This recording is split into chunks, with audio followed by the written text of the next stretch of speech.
أعوذ بالله السميع العليم من الشيطان الرجيم بسم الله الرحمن الرحيم اللهم صل على سيدنا محمد وعلى آله وصحبه وسلم.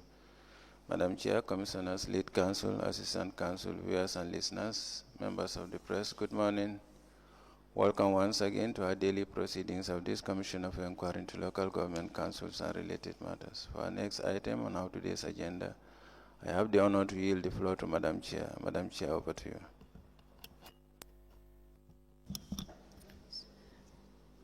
Auzu billahi minash shaitani rajim. Bismillahir Rahmanir Rahim. I will call on Honorable Fall to lead us in Muslim prayers and Honorable Joyner to lead us in Christian prayers. Thank you. Thank you, Madam Chair. Thank you. Thank you, Madam Chair. أعوذ بالله من الشيطان الرجيم اللهم صل على سيدنا محمد وعلى سيدنا محمد وسلم بسم الله الرحمن الرحيم الحمد لله رب العالمين الرحمن الرحيم مالك يوم الدين إياك نعبد وإياك نستعين اهدنا الصراط المستقيم صراط الذين أنعمت عليهم غير المغضوب عليهم ولا الضالين ربنا آتنا في الدنيا حسنة وفي الآخرة حسنة وقنا عذاب النار ربنا لا تزغ قلوبنا بعد إذ هديتنا وهب لنا من لدنك رحمة إنك أنت الوهاب اللهم إني أسألك بأني أشهد أنك أنت الله لا إله إلا أنت الأحد الصمد الذي لم يلد ولم يولد ولم يكن له كفوا أحد سبحان ربك رب العزة عما يصفون والسلام على المرسلين والحمد لله رب العالمين.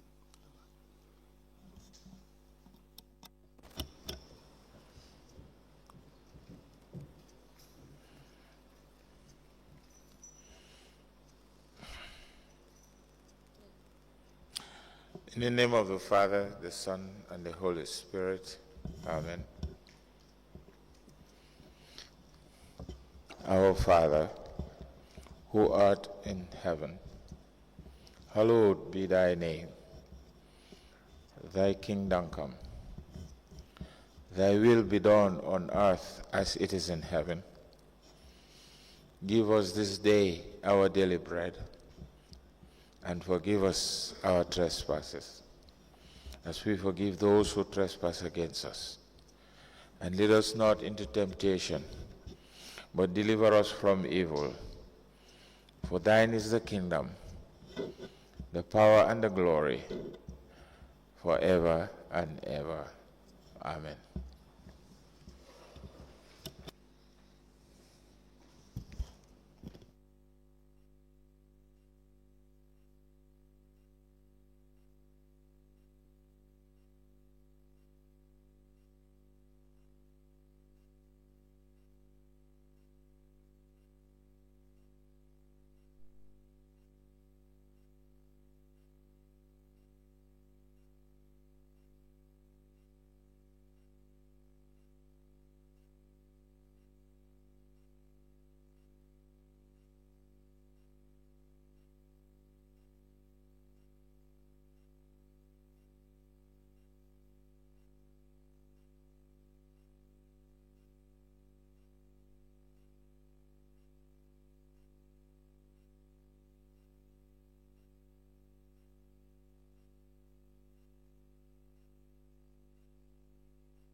Good morning, Mr. Witness. You may kindly take your seat.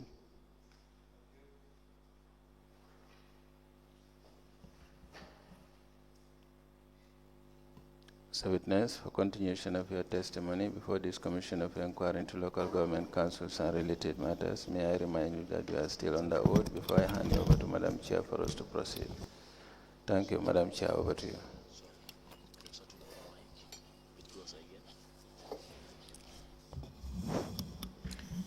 Good morning, Mr. John. Good morning, ma. You are welcome. Thank you. Mr. Bojan, can you interpret? Very well, thank you. Aki kondona ko somanda beri. Nena mula nuyu nena nakasubasi. Jamarek. I'm fine. Council, you may proceed. Good morning, Mr. John. John nena nakasubasi. Jamarek. I'm fine. Now, you were asked to bring some documents today. Do you have the documents? Nena demba naila on purunga daldi anda ay documents. Nena anda ngayo. New na ay documents. Yes, I came with some documents. Why register bi? What the register? Flash bila isi paksi demba mo deme suñ cartridge bi nek account fofu dafa fit. I only came with the flash drive. Flash drive. So isina flash drive bo xamne mom la jox. I have the flash drive of which I wish to give to you, Council. All right. Can we please see the documents?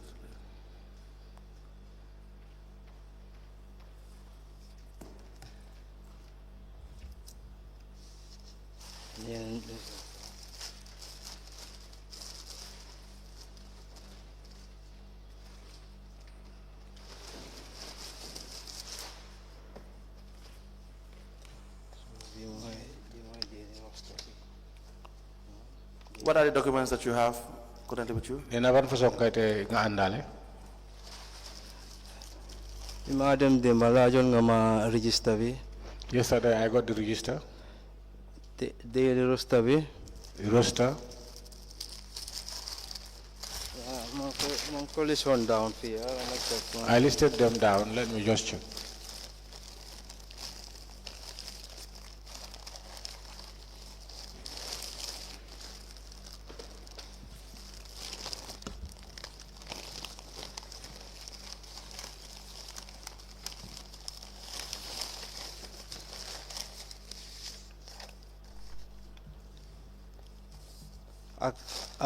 Bu mujjé moy sub tarif bi.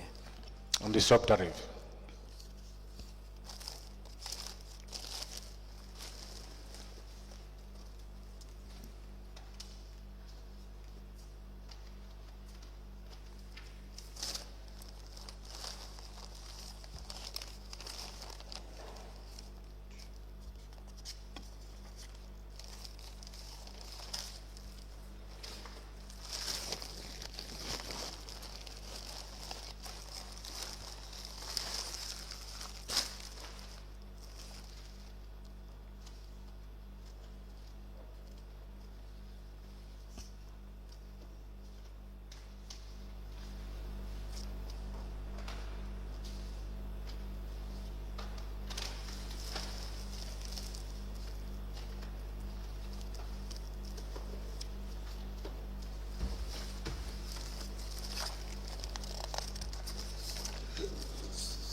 We apply to tender 3 documents. The first, Royal Albert Market Shop Rentals Tariff. We have a flash drive that contains the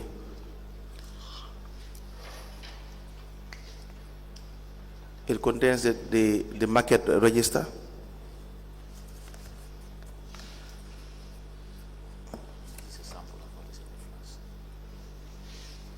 And the daily roster from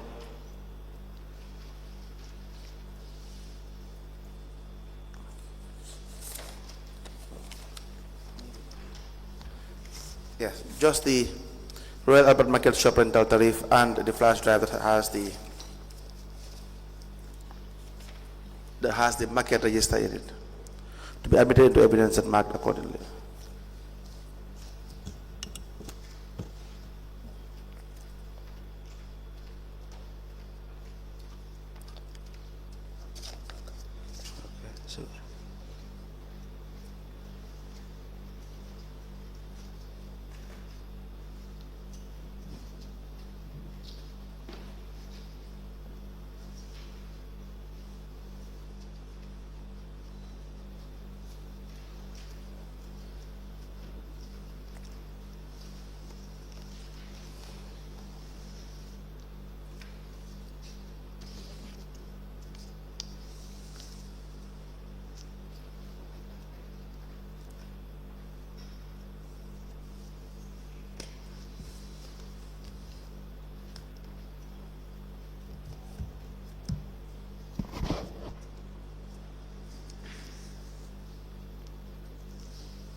The Royal Albert Market sub-rentals tariff and a flash drive containing the register for the market. These two, the sub-rental tariffs and the flash drive, are admitted in evidence as exhibit, and they are marked as LGC/BCC/MG/003.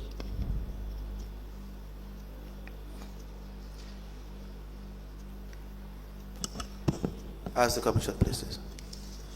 Now, Mr. John,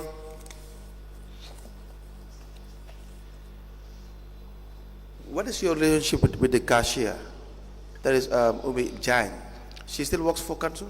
Nena Umi Jain lo boko ak mom wala lo séante ak mom nda mu ngi liggéey council ba légui.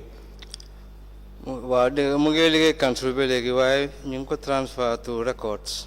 Yes, she's still working for council, but she have been transferred to records. Since when? Not the kind. Since in I think 2021. I think it's since 2021. Do you know the reason? Nena ma xam nga lutax. Reason bi moy li xewon fofu. The reason is that what had happened there. C'est la management jël decision pour. What happened? Lan mo xew? Suppression mo fa amon. There was a suppression. What kind of suppression? Nena ban façon suppression? Revenue from council. Now, who is the new cashier? Nena legi kan moy cashier bu es bu fa nekk? As of now, ñu fa am 2 cashiers. Now we have 2 cashiers. Because of that we have one more new is for 2 cashiers, Yasin Jom and Hadijatu Juf. Now they brought Yasin John and Hadijatu Juf due to the fact that what had happened there that caused them to bring 2 cashiers together. Now, in the market, you have a cashier that is stationed in the market? Nena si marché bi am nga fa cashier ki nga xam ne kooku si marché bi la nekk. Wow, structure we no longer multi structure. Yes, that was the structure. And from 2018 to 2023, you have a cashier in the market that will collect revenue from the daily collectors.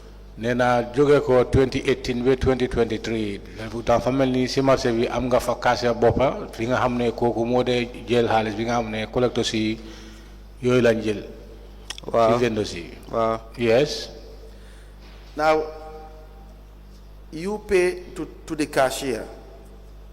In your statement on the second page, you had mentioned an issue of a tracking system. Nena yow yaade yow si cashier bi nga dee fay nena waaye soo seetee si sa statement bi de am na card bi nga xam ne wax nga fa foofu ne amu ngeen foofu lu ñuy wax tracking system. Which you initiated. Bi nga xam ne yow sa boppa yaa ko fa def. To monitor the banking pour nga mun a of the cash. Mun a monitor xaalis bi nga xam ne boobu lañ dee yóbbu si banque bi. Is that so? Nena ndaa loolu la. Yes, that is something that happened, and I came along with it. Okay, please explain to us the tracking system, and then you may provide us with the documents that you have in relation to that. Legi nga wax ñu sa tracking system bi ni nga ko defaree ba pare soo paree si loolu booba nga dal di dugal card bi ñu seet card bi nga amee. Okay, the lum indicate. The documents or the paper that what they indicate. Collection date be best bin ko collect revenue be. The revenue collected date. Best bin ko deposit si bank be. And the day it have been deposited to the bank. Si feke daily la amount be. If at all it is daily, the amount. Si feke monthly la amount be. If at all it is a month collection, the amount. A total collection boom bank. And the total collection that have been banked. One data be day by day. That was the data for day by day. Now, so okay, the cashier is under you. Then a cashier is nega. It's under both me and the director of finance. Both myself and the director of finance. Yeah, I understand. The director of finance is ultimately your boss. All of you working in the department. Parce que hamna ne director of finance goku mom automatically sa boss la. And the boss of the cashier, whosoever works in the finance department. Nena tamit neka na boss cashier kep ko hamne mo ngi liggéey ci finance. No, because the reason why I ask nena so gisé mu laté la is that it will appear that the cashier will just collect money from you and then be answerable directly to maybe the finance director. Nena so gisé mu laté la moy cashier bi mun na nek yow soko joxé xaliss su joté xaliss ci salho mun na mom tamit mu dem uyu wala mu dem directly ci finance director or finance manager. Yeah. Or finance manager. Sorry, if I'm for miss. I have something that I missed. Mom. Or the statement be. What is the statement be? Because mandu mo fake cashier be. Mandu mo make cash. Do fake cashier be. I don't pay to the cashier, and I normally don't have cash. I did not say that. I want to know. To have it very clear. That the cashier is answerable to you while working in the market. Nena binga neke wala sole ke dilige si marché bi cashier bi nga amne mo fa neka koku lu moy wax moy cashier bi mu ngi ci saron. Wow. Yes. Okay. Because that will be the only reason as to how you will be able to monitor the monies that are collected and banked. Nena li mu lolu rek mo mëna tax yow nga mëna monitor xaliss bi nga xamne jotu ngeen ko ak xaliss bi nga xamne dugal ngeen ko ci banque bi. Yes, that is the truth. Because anytime she go to the bank, whenever she's back, deposit slips. She do give me the deposit slips. And I post them. And after I return them to her. Then she can file it and post it in her cash books. So where do you post this? Nena farnga de poseli. Manda cashier. Me or the cashier? You. Nena yow.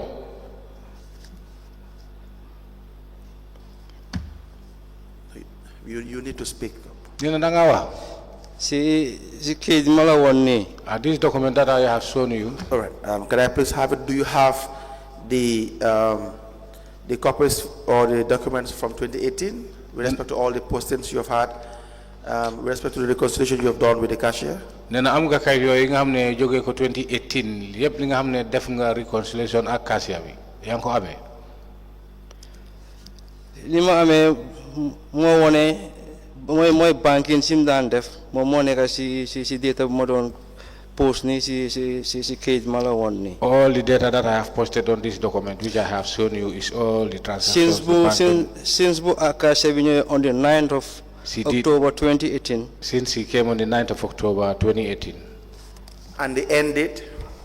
Nena ban bu moye be ban bis mo mujé. 18 February 2020. 18 February 2020. Do you have the ones from 2020 to 2023? Nena am nga bu joge ko 2020 be 2023. I'm now Yasin John from 2020 to. I have that of Yasin John from 2020 to 30th March 2021. To 30th March 2021. Why 2021? Is there a reason? Then Lanata 2021. Later I switched because of CDCC on the PC. Because Later, time I'm on PC. It has been Computer. switched to the PC due to the fact that at that time we have PC. So can you give us printouts from the from your personal computer? Nena mba mun nga ñu jox wala nga jox ñu printout yi nga xamne yoy mo joge ci sa PC bi moy personal computer bi. Mango amé suma computer fele way dama ko isi walé wut. I have them in my computer, but I did not come along with them. Okay, so let me make it easy for you. You've had you've had one cashier before. That's Umi Jan. Nena la nga amé won ben cashier nga amé won muy Umi Jan.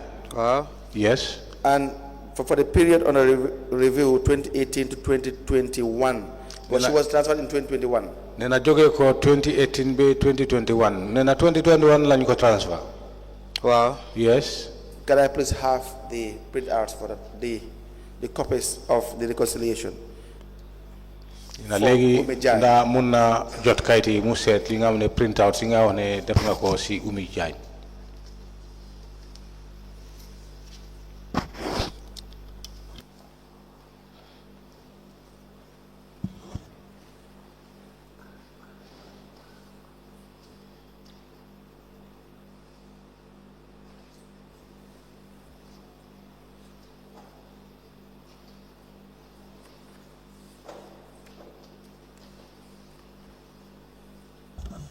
We apply to tender the cashier banking details of Umi Jan, the former cashier in the Albert Market, from the 9th of October 2018, the recordings, and the last date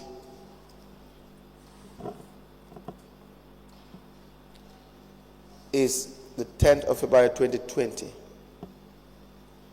Into evidence as an exhibit.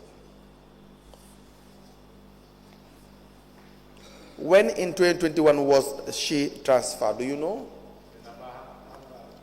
Nena mba xam nga kañ lañ ko transfer si ati 2021 bi. No munuma am the exact date na kana mom si bopam na wara xam lolu. I cannot know exactly wala management. The exactly date that she have been transferred, unless herself or the management.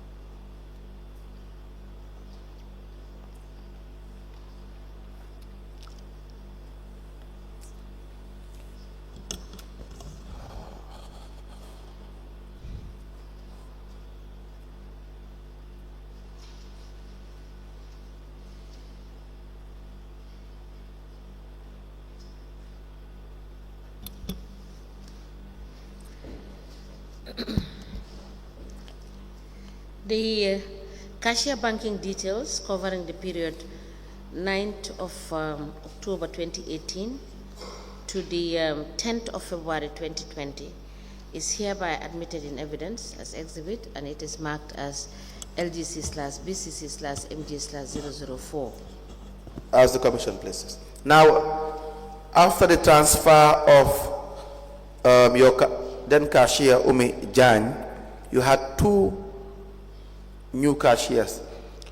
Nena sa cashier bi nga xamne mo nekkon saron muy Umi Jan buñ démé bé mu transfer nena légui nga daldi am ñaari cashier ci saron nena nda du nonu. Non la démé waye ñewuñ at the same time bena yoon.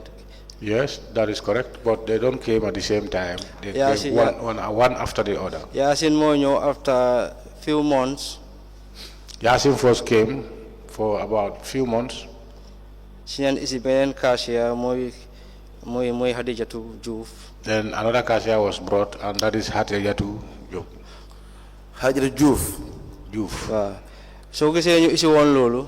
The reason why they brought that, parce que si data bi soo gisee banking liñ daan banque was not nekkutoon loo xam ne lu jaadu la. because at this time the way they were banking was not a correct way of banking. parce que cashier bi dafa daan wane xaalis bi dafa bëri mënut a dem everyday bank. Because the cashier said the money is much plenty and she cannot be going to bank every day. Please tell the witness to speak into the microphone. Nena nga wasi mic bi mala wax wono non. dafa dajale ay bankings for almost 10 days.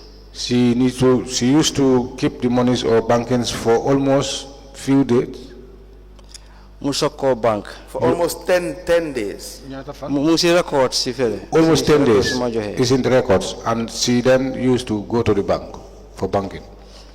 bi new director bi ñëwee. When we had a new director. Director of what? Finance. Director of finance. si leen si am a meeting. She then called a meeting. So, is it she or he? He then called a meeting. mu oote meeting. pour ñu introduce daily banking. For the introduction of the daily banking. Before 3 days banking nañ ko starté. We started in a week. With 3 days banking. si biir week bi. In a week. ñu def loolu ak benn cashier bi. We did that with the one cashier. The new cashier Yasin John. That is the new cashier Yasin John.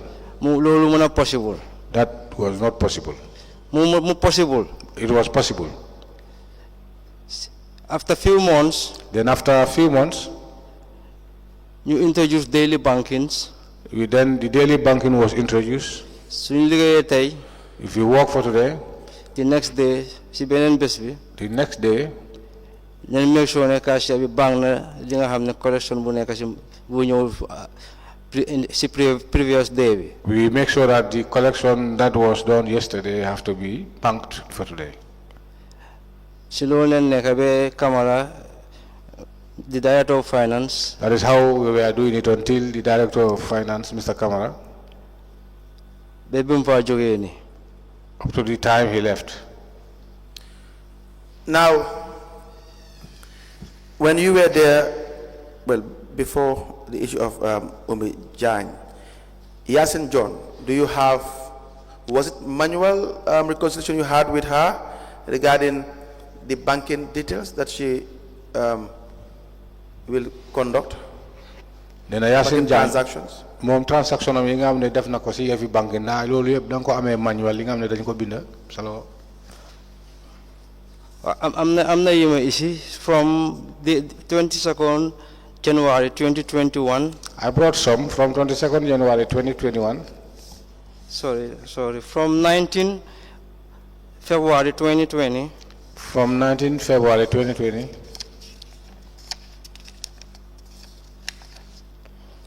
To 30th March 2021. To 30th of March 2021. That's manual recording. Wow, manual recording. Wow, yes, they are here. And then you have the electronic recording when you had your computer. Nena daldi am sa electronic recording bi nga am ne dem nga be jot sa computer bi. Wow. Yes. And you will give us the printouts tomorrow. Nena kon elek nga issue ñu printouts. Monday. Wala lundi. Wow, inshallah. Yes, inshallah. May I please have the manual recordings?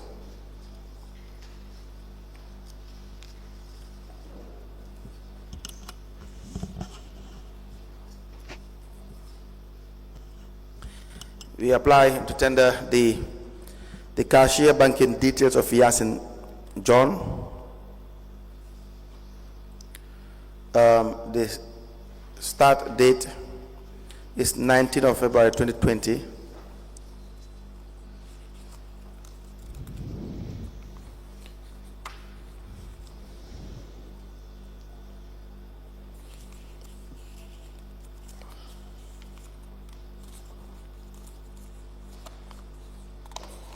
And the end date is the 30th of March 2021 into evidence as an exhibit.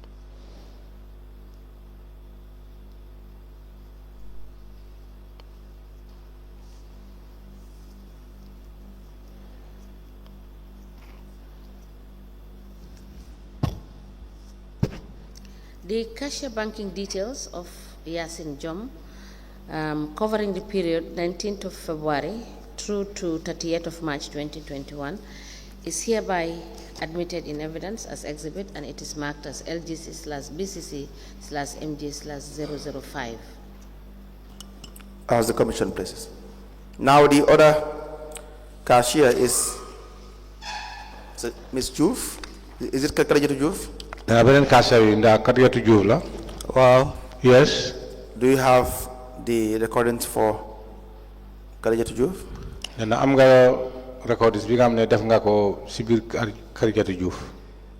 Wow, why bele you yep sit mo ngi suma data bi fele ci office bi.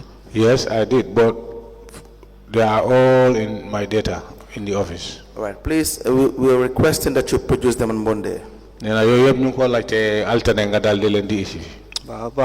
Okay. Now, let me ask that you be given a copy of the cashier banking details. Cashier banking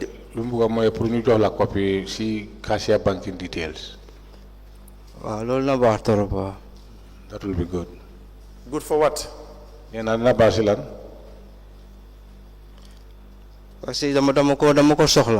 I will need them. Okay, that is not the reason why I'm giving it to you. So I want you to guide us with respect to the recordings in the cashier's banking details. The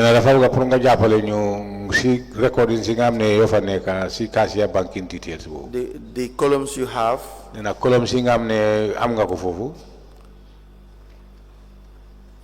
Wow. Yes.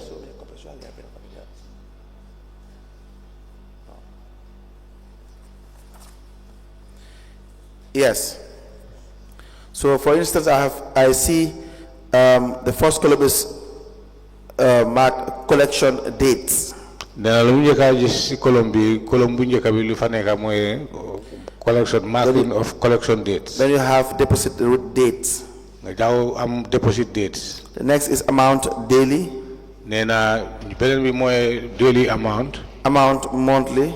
Amount monthly. And the total. And the total. Do you mind to guide us through your invented cashier's banking details, which is very good?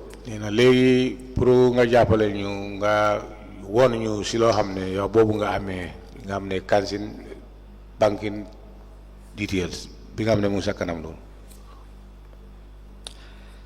You mean read or explain? Or you want me to read or to explain? To explain. Then I explain. First column be collection date be. The first column, that's the collection date. That indicates also that sangam. This very day. For example, on Monday. For instance, Monday.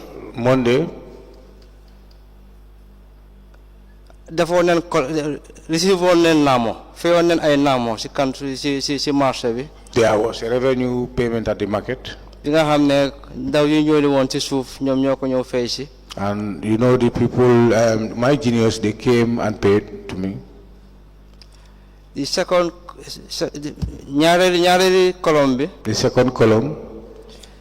More deposit date. That is the deposit date. Deposit date. When it is collected and paid to the cashier. Bank. And when the cashier goes to the bank, date receipt moom leen banque moom la cashier bi ici. The date that is on the bank slip that the cashier brought. loolu lay post si collection deposit date bi ne bés sangam. That will be the day I post there to say on this very day. Umi Jagne o Yasin demoon na bank. Umi Jagne or Yasin went to the bank. Bam demee sa bank ba. And when she went to the bank. Si next column bi mooy wone loolu lan la fa jëmoon defi. And the next column will indicate what she went there for. bu njëkkee mooy amount daily bi nga xam ne moom la ndawi daily isi woon. The first one is the amount that the daily collectors brought. beneen bi ci toppa mooy bi nga xam ne ndaw yi ñi nga xam ne ñoo def feeku weer lan la gaay fay ci bés boobu. And the following one is the one indicating those collecting for monthly, how much they brought. loolu nag soo ko xaymee ñaari collection ñaari naama yooyu ñu fay cashier bi. If those two revenues are calculated or added together. si last column bi mooy wone tout li nga xam ne bés boobu loolu leen collect ci bés ba. And the last column will be indicating all the total revenue collected. li mooy woon njëriñi cashiers banking bii nii. This was the reason or the benefit of or the importance of the cashing banking. après lifin bi ma amee nii na wone ne. This one that I have will be showing that or indicating that. Director of Finance bi. The Director of Finance. mu ngi amoon a similar data. He was having a similar data. mun naa ko jox mu gis ko. I can give it to you for you to inspect it or see. data boobu mooy in digital la. That data is digital. Yes. Why this is one bi la rek. So da nga gis ne man every 2-3 days Director of Finance bi dama call ma send ko information si mu post ko si system am bi. For me, every 2 to 3 days, I always call the Director of Finance and show him the system so that he can post it in his data. Time boobu ku ñëw wax Mohamed Cham moom moo nekkoon Director of Finance bi. And that time, Mohamed Cham was the Director of Finance.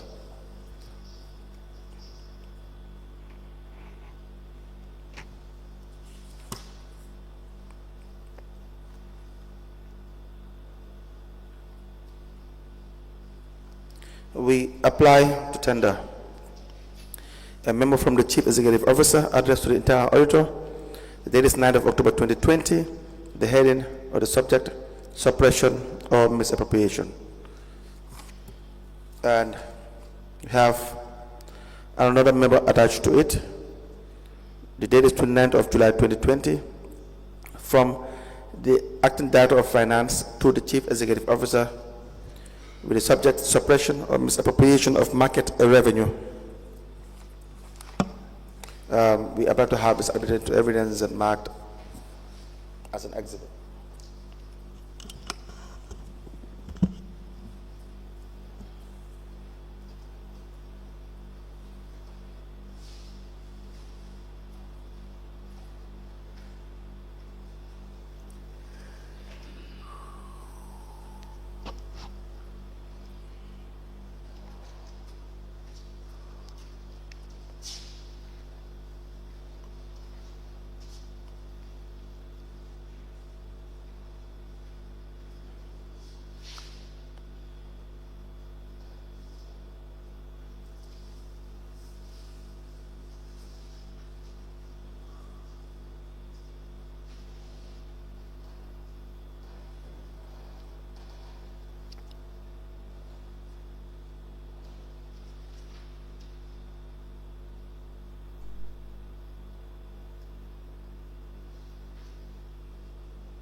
A memo dated the 9th of October 2020, it is addressed to the internal auditor and it emanated from the CEO, and it has the subject suppression / misappropriation. It is copied to the Lord Mayor, Acting Director of Finance, Market Manager, and a file copy is maintained. The second memo is dated the 29th of July 2020. It is from the Acting Director of Finance addressed to the CEO, and it has subject suppression stroke misappropriation of market revenue, and it is signed and it is copied rather to the Lord Mayor, Internal Audit Director, Market Manager, and a file copy is maintained. And attached to the memo dated the 19th of July 2020 is the market collection analysis. These documents are admitted together as an exhibit, and they are marked as LGC/BCC/MG/006. As the Commission places. Now, the bank paying-in slips, the bank deposit slips, the bank paying-in slips. Nina bank slips yi nga xamne fay nañ ko yi nga xamne joge nañ ci banks moy banks paying slips. Now, after confirming the date and the collection with the cashier, Nena bi nga demé be set date bi nga xamne fay nako ci cashier bi. Do you keep the bank slips? Nena bank slips yoyu nda dang ko de denja? Wow, bank slips yoyu so ñëwé fofu amna area bo xamne fofu len de denca. Yes, when those bank slips are brought there, we have a place where we used to keep them. So you have your bank slips from 2018? Nena kon ya nga amé bank slips yu joge ko depuis 2018. 2018 man fekkuma fa parce que ma nga ñëw in 2018 August 2018. That 2018 I wasn't been there. I just came August 2018. In 2020 she was responsible. And 2020 that was the time I was responsible. From January 2020. From February 2020. Yes, because that's true. From 2018 August to August, Mbaye mo fa nek as the manager. It was Mbaye who was there from digante January as a manager between January. You started in 2020, correct? Then I have 2020 nga doron. Yes, so you are right. Yes. Do you have the records from 2020? Then lol degala. Then I am ga records you joge ko 2020. Deposit slips wa ñu ko amé. Yes, I have copies. Deposit slips. Hard copies ñu mu fa. The hard copies, they are there. All right, thank you. Now, have you been audited? If yes, how are you audited? Is it every week, every day, every month? Nena mba yow dañ la di audit su fekkee ne dañ la di audit naka la ñaaw di audité nda bés bi semaine bi wala weer bi. Internal audit. The internal audit. ñom ñoo am seen own way of seen own schedule of auditing. They have their own schedule of auditing. Anytime they wish to come to the market, they will. Mr. John, how often are you audited? Nena lu moy like moy yow ñaata yoon lañ la di audit wala kañ lañ la di audit. Loolu la bëgg a leeral. That is what I just want to make clear. Go ahead. Proceed. ñoom duñ daan liggéeyee noonu. They were not working like that. ñoom su leen neexee la gaay di ñëw. Then it depends the time they want, they need, they can come. Li si leen nekk dañoo communicate ak ñun ne ñoom ñu ngi ñëw. And sometimes they communicate with us to say we are coming. Wala jël leen from this period to this period nga isi ko si office bi. Or they will say now, okay, bring this from this period to this period and brought them to our office. Su ko defee ñoom ñu mën a def foofu seen liggéey. So that they can be able to do their job. Mr. John, based on your experience, you've been there from 2020, how often do they come to the office? Or how often do they call you people, if they ever did, for the purpose of auditing? Nena say kaw sa xam-xam bi wala sa experience bi nga xam ne am nga ko ci sa liggéey bi fa nekkee jóge ko 2020 nena ñaata yoon wala kañ lañ dee ñëw pour audit la. Sometimes two to three times a year bi. Sometimes 2 to 3 times in a year. Okay, and other times? And other times,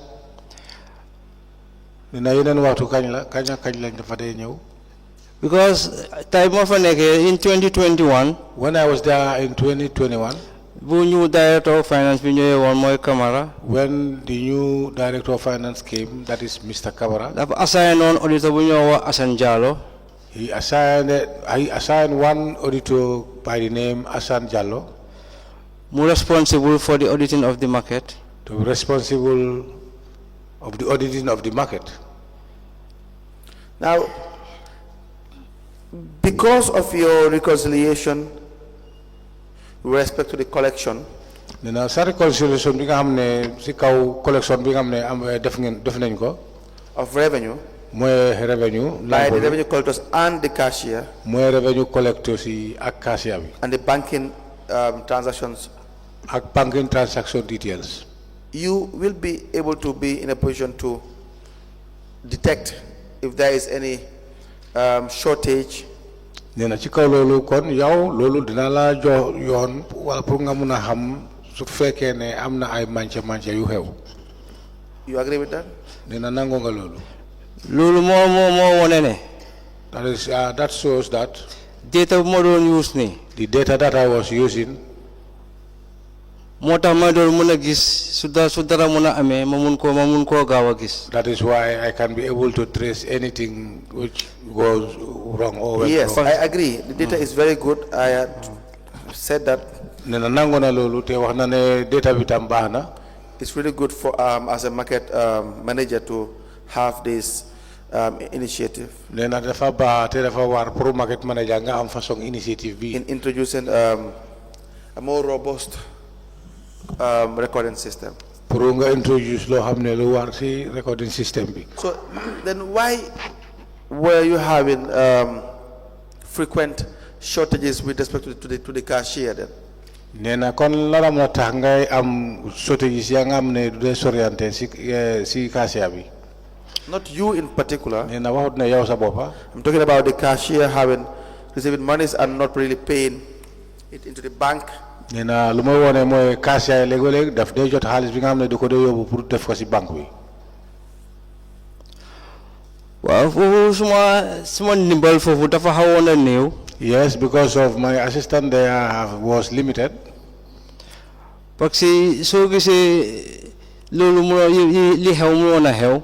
But you see what had happened. So dajale collection bu bari yóbbuwuloo ko ci banque. If you have the collection and you don't take it to the bank. pour monitor cash xaalis boobu dafa nekk li jafe. To monitor that money, it will be very difficult. How? Nena si naka. parce que 10 days nga denc xaalis. Because if you keep monies for 10 days. nga bés bi nga bank nga war a bank 5 days nga bank 3 days. And instead you bank 5 days, you bank 3 days. yeneen 2 days yi. bank loo ko. The other 2 days you didn't bank them. fekk yow jël nga loolu ba pare. And you have received that already.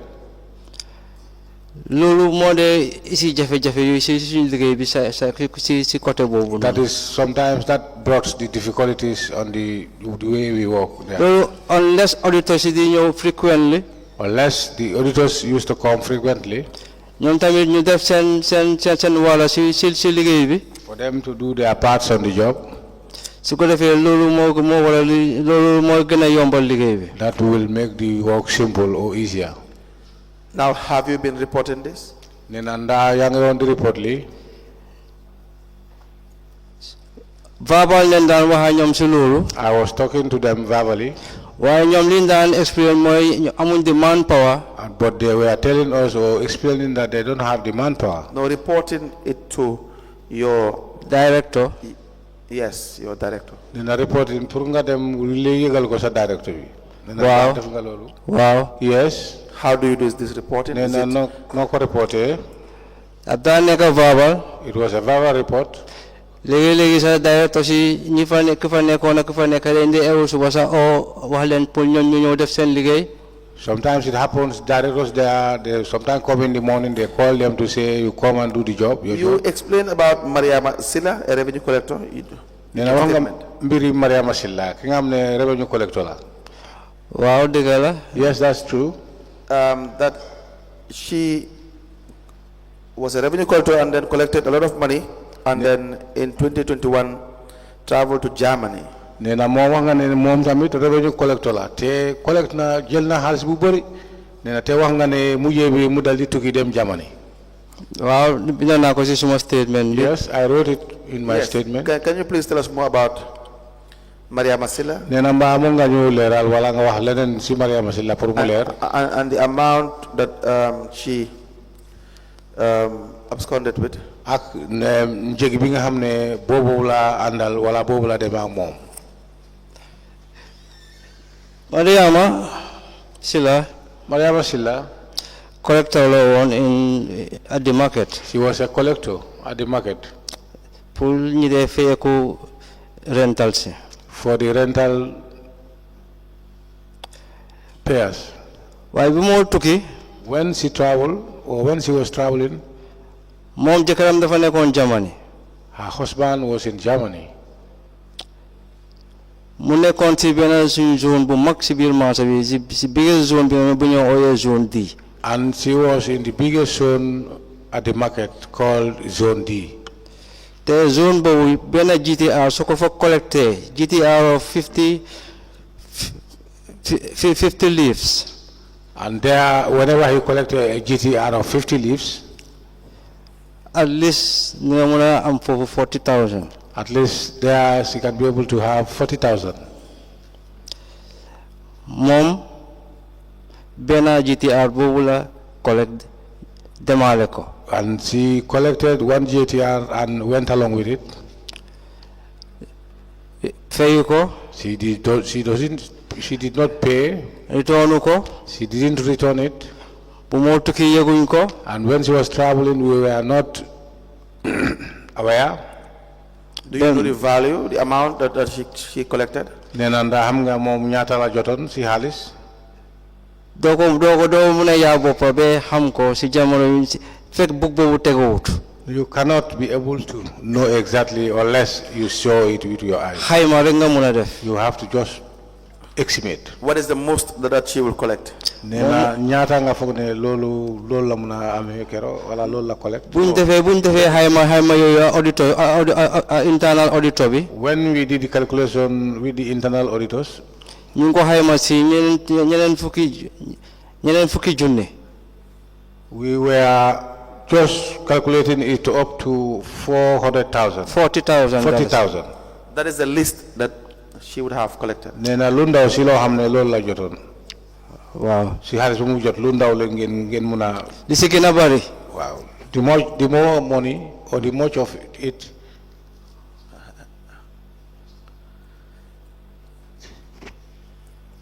Is that the least amount that she would have collected? Because that's what he said initially. From that GTR. Nena da lolu mo nek halis bo xamne halis bu ndaw ci li mu yobu parce que wax nga ko yow sa bopa fi. Wow. Yes. Now, with respect to the GTR, so you do you give the collectors every morning or every week the books that they have to use to go and collect revenue? Nina GTR books yi nga xamne yoy lañ dé jël pour dem dog duties wala fay joxe gaay ñu dé fay néna kañ nga leen dé jo book yoyu nda bes bu nekk la wala semaine bu nekk? ñaari façon collection la. We have two type of collection. Su fekkee ne daily duty bi la. If at all the daily duty, every day dañoo am pour collect duty. They have to go and collect duty. Meaning ne every day da nga am pour joxe book pour. Which means every day you need to give them. Pour ñu dem cover seen zones. For them to go and cover their zones. Su fekkee GTR la rek. If at all it is the GTR. dafa des ci GTR bi time bu mu jeexee. It depends on how the GTR whenever it is exhausted. su ko defee ñu mun laa jox beneen GTR. So that we can supply you with another GTR. fekk return nga bële. While it happens that you have returned the other one already. Now, how do you record this? And where do you record this? Fan nga ko dee bindee ak naka nga ko dee bindee. si liggéey boobu. And that job. And they am lu ñoo wax CRBR. We have what we know as CRBR. benn si yooyu One of those, moo nekk nii that's the one I'm having here. dañ dee wone si book si cover bi ne from this date And on top of the cover, it is shown that from this date ba to that date to that date, ne book yu ma joxe fii laa ko doon joxe. that means the books I was supplying them through here. bii mooy bu daily collection bi. And this one is the daily collection.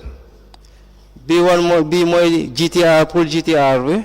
This one is for the GTR. bii mooy GTR cashiers yi ma dee jox cashiers yi. This one is for the GTR that I used to issue to the cashiers. pour ñu def seen receipts si cash books si collectors. So that they can make records on their cash books. Very well. Now, may I please see those three?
When they submit the exhausted GTR or ticket books, do you also record it here?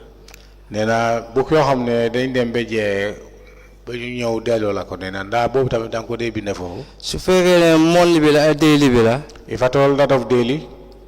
monthly collectors yi la ak daily bi. Monthly collection and daily collectors. suñ ko retourné di nga gis column boo xam ne foofu ñu ngi fa def return date. Whenever it is written, there is a column. If you see, it is just written there, return date.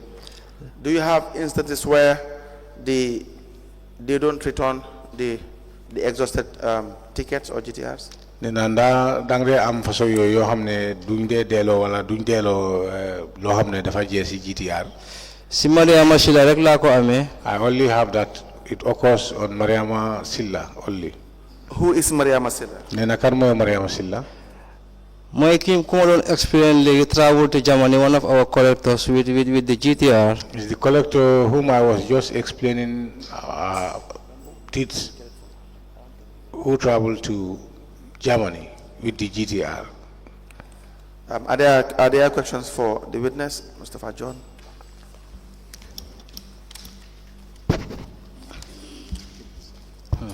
Yes.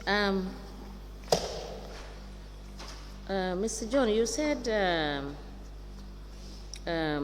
Umi, one of the collectors, used to withhold revenue for up to 10 days. Dina wanga fine bena kasia kunyewa Umi defde ame halis lu dembe fukki fan ci loxo am. Yes. We have the cashier's banking details for Yasin Jom. Nena This am is nañ an exhibit now. Nena am nañ banking details bi nga xamne bobu bu Yasin Jom la te bobu fu mu ni dugal nañ ko nek na serende ci commission bi. Now, who maintains this cashier's banking details? Nena cashier's banking details kan moko day amé Man dama de amé bi man mako amé man mako amé sama bop. I used to have them, and this one I'm having it for myself. Why Director of Finance vitamin. Let me ask you the question now. Nena legi haram mo laaj. If you were the one that does the collections, because you've taken us through what it means, Nena su fekkee ne yow yaa def collection bi soo ko seetee because lii wone na le mbir mi nu mu mel. Now, looking at what you have, Nena soo seetee yow sa boppa li nga amee. it means you are in the know when somebody doesn't come in to make entries to show you and give you proof that they have gone to the field, they have collected revenue, so that you can have those entries in the book. Nena loolu yow Correct? programme na xam ko kooku da ku nga xam ne moo dem def collection bi kooku moo war a ñëw pour woon la def na collection bi ak ñaata la am si collection bi pour nga mën na koo enda. Correction, the different correction, different living. It's a different thing. It's a different thing. Because if you collector bila mumbu si cash book am la wala enter. If I told is the collector, whenever he came, he'll enter it in his cash book. So if you can daily collector bila tamit should look si for you ek mu enter collection boom collect si cash book be. If I told it is a daily collector, whenever he collect already, he'll come and enter his collection in his cash book. So Mr. John, maybe you did not get my question.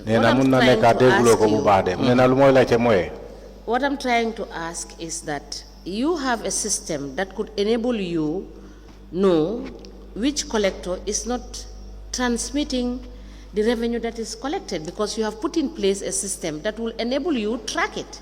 Is that not correct? System bi nga def bobu nekk na système boo xam ne boobu mun na boobu dina la jàppale pour woon la pour nga yëg ban collector moo ñëw def submission am bi ak kan moo ñëw def submission am bi. So if Umi has to stay for 10 days without submitting, nee na Umi léegi su demee ba toog ba fukki fan te deful submission. Don't you think it's part of your responsibility for that to have happened? Nena fogulo ne lolu mom sa warugal la wala sa warugal la pour nga gis ne lolu wata am. In not finding out and making sure that they submit what they need to submit. Nena te as their supervisor. Feka yow deflo sa gis wala sa set bi pour nga xamne mom defut li mu war li nga xamne war nako def. Te yow yaay supervisor bi lolu moy sa warugal fofu. Yes, what you have said is true. Why lima amé nonu? But moy data bu ma amé nonu. But this data that I'm having, same data bobu la director of finance be use. That data is the data that the director of finance is using. Ki nga xamné man tam mo nek sama boss. And he is my boss. Because more they dictate how to bank. And he's the one who dictates how the way we Mr. John, bank. we are not talking about the banking. It's about receiving the money so that you have evidence that the staff under you have done their job. That is the question. Affaire yo bu xaalis banque wala banque ne nee na lu ñu wax fii mooy sa diggante ak sa collecteur si pour nga gis ne wala nga xam ne dëgg la collecteur bi is na xaalis bi dugal na xaalis. loolu suma responsibility la te dama ko dee mën a xam si lu ko. That is my responsibility, and I used to know exactly who does or who does not. Thank you. Then my second question is on the issue of the tariffs. Nee na ñaareel bi mooy lu mooy laajte si kaw tarif bi. Yes, let the registrar give you the tariff that we have admitted in evidence. Léegi dañu bëgg registrar bi mu jox la tarif bi nga xam ne léegi boobu lañ dugal. si flash ma leen jox noonu. Please tell us. si flash ma leen jox. That flash that I have given to the commission. foofu la register bi nekk. There you have the register. Register bi is a complete register. And it is a complete register. Another one shop, each and every shop. That register will show you each and every shop. ñaata la fay. How much they pay. loolu yëpp mu ngi si register boobu. It's all in that register. moo la jox si flash bi. That I give you on the flash.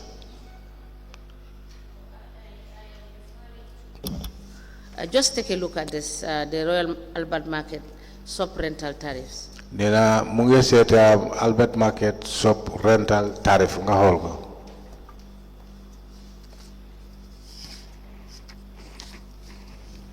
Yes, that page. Nena kayit boobu noonu waaw. I have also noted the sub-register. What it contains. The detailed format. I have seen that. Ak detailed format lu mu amee moom gis na loolu. Yes, but for this list that you have submitted. Nena waaye list bi nga xam ne boobu nga dugal léegi nii. I don't seem to understand what the amounts are and they are for what. Nena fofa mom da lu fa neka mënu ko understand njegi ak pour lan la. bitig yi fa amé These shops that here, different sizes la. they are of different sizes. Is that contained in that list that you gave to Nena us? nda lolu mu ngi ci liste bi nga xamne bobu nga joxe won. Parce que man dimension bobu works and service ñom ñoko dé amé the engineers. For the dimensions, I don't have them. It's only the engineers who got the dimensions. Council engineers ñom ñoko dé amé. They are the council engineers who used to have them. No, my issue is that with that document, the person that doesn't know the Banjul market, can the person readily understand what the 250 is, what the 650 is? Nena that document? mom lu mu min ci kayit bobu moy nit ko me for instance nit ko xamne xamut Banjul xamut marché bi nga jox ko kayit bi nda dina mëna understand lu fa nekk moy 250 650 mëna dina mëna xam lolu pour lan la wala pour lan la woné. Because it's not stating anything, it's just indicating an amount of money. Nena because lolu woné dara wala waxut ben mbir nena lu mu woné fofu moy xaliss bi nga xamne bobu fa nekk waye woné dara pour nit mëna understand. Wa légui man ma ngay laajé kam naka la bëgg ma adjusté ko parce que dafa né adjustment la ni.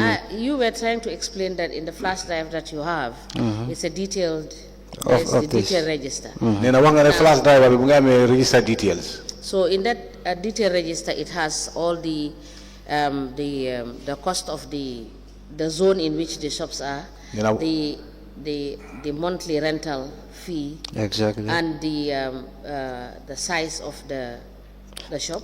No, the size is not there. Wanga fi ne register bo mu ngi amé lepp moy boutique bi fu mu taxaw ak ñaata la day fay ak size boutique bi. Amna li nga wax yeb ben def size bi. Yes, it contain all except the size. So how do you differentiate the different types of size, the different shops? Nena kon shops yo nga xamne yoy fu mo fa nek naka nga len in the differentiate register that you are submitting to us. Si register bi nga xamne bobu nga len jox. So that when I see 250 I will understand that it's a small one. When I see 1000 I will know that it's the largest, not the medium. Legi su gisee 250 na xamne bi moy bu ndaw su gisee 1000 wala 5000 na xamne bi moy bu mag bi. Naka la mo xamé ci lolu? Well, lolu council no fail see register is provided by council. That is a failure from council, from the register that they have provided. Lolu time definitely for lolu. This is why that we are not there. So there is not my standard. Yes. So do you think it is part of your responsibility to be able to proffer recommendations so that you can have this imputed in a system where when you at a click you will be able to know exactly, so that you will avoid the possibility of fraud, because the rental revenue that is collected monthly, a collector can go and collect 1,000 and come and write 250. Is that not possible? Well, it's possible because yes, it's possible because there are many shops. Thank you, Mr. John. Yes. Yes, sir. In connection with the stalls and the canteens, can you provide a list of all the canteens and their categorization? Munga provide list bi nga xamne canteen yi fa nek yep ak sen categorization naka lañ mel. Like for 150 how many, 250 how many? Yi nga xamne 150 ñaata la, bi nga xamne 250 ñaata canteens la. With that information you will be able to give an assessment of the total number of stalls and the amount to be collected. Neena ci kaw lolu bo ñom mën nañ joxe wala mën nañ xam ñaata canteens ñoo fa nek ak canteen mu nek ñaata la def fi xaliss bi yeb ñaata la. Good question la. That's a good question. Because our last budgeting, no la defes my input for the market. That is how I make my input for the market. I classify them. 225 by 100, so for example. 225 by 100, for instance. 300 by 500 shops maybe. 300 by 500 shops. That's how I do it in the budget. That is how I do it in the budget. I can provide that. I can provide as soon as possible. As soon as possible. Just ask the last question. Now, for what you have in the flash drive, we will look at it. Nena li nga amee si flash drive bi Is nañ ko that seet. the updated register? Nena pour ñu seet naa loolu dana nekk updated register la. Yes, because we have seen the register which has from 2018. Nena gis nañ register bi nga xam ne jógee ko 2018. And I believe that the register is supposed to be a progressive register. te foog naa ne Changes register as you boobu change the cost of the different. boobu dina nekk progressive register bi nga Rental fees. xam ne dina change njëg yi nga xam ne yëpp yi nga xam ne yooyu lañ koy fay mooy rental fees. Do you have that? Nena am nga boobu. No. Understand what it? I don't understand exactly. What I mean is that in the flash that you have submitted, which Nena- we have admitted in evidence, Flash bi nga xam ne the joxe nga ko updated- is it the updated version? So this flash is up to 2023. The flash is up to 2023. That is what I was asking for. Then Because in December, in January 2023, switch to digital. So it's the updated one. Very well. Thank you, Mr. John. Thank you, Council? ma'am. Yes. That's all for this witness. We want to ask you, Mr. John, just two questions. The first is your cashier. Do you guys have a very specific bank that you deposit the collections to? Nena ka seen cashier bi wala sa cashier bi ndax da nga am banque sa boobu seen banque boobu mi nga xam ne foofu ngeen dee dugal xaalis bi nga xam ne foofu ngeen dee teg xaalis. Or is it various bank accounts? wala dafa nekk ay bank account yu bëri yu sakkan yu bëri yu bokkut. Well, li xew mooy foofu ni fa dee liggéeyee mooy during Umijan's time. It happens that during Umi Jain's time, Trust Bank and Don Bank. we are banking at Trust Bank. Well, I'm not period yoo xam ne fanaa during Yasin's time. But there was a period, and I hope it was Yasin's time. Sometimes they switch. Sometimes they do switch. Depending ci bank bu gaay dem bi moo dama mun naa remember ne am na period boo xam ne dama neen FIB I think. Depending on the bank they choose, and I can remember the last time it was a bank. Am na time boo xam ne Supersonic. Supersonic.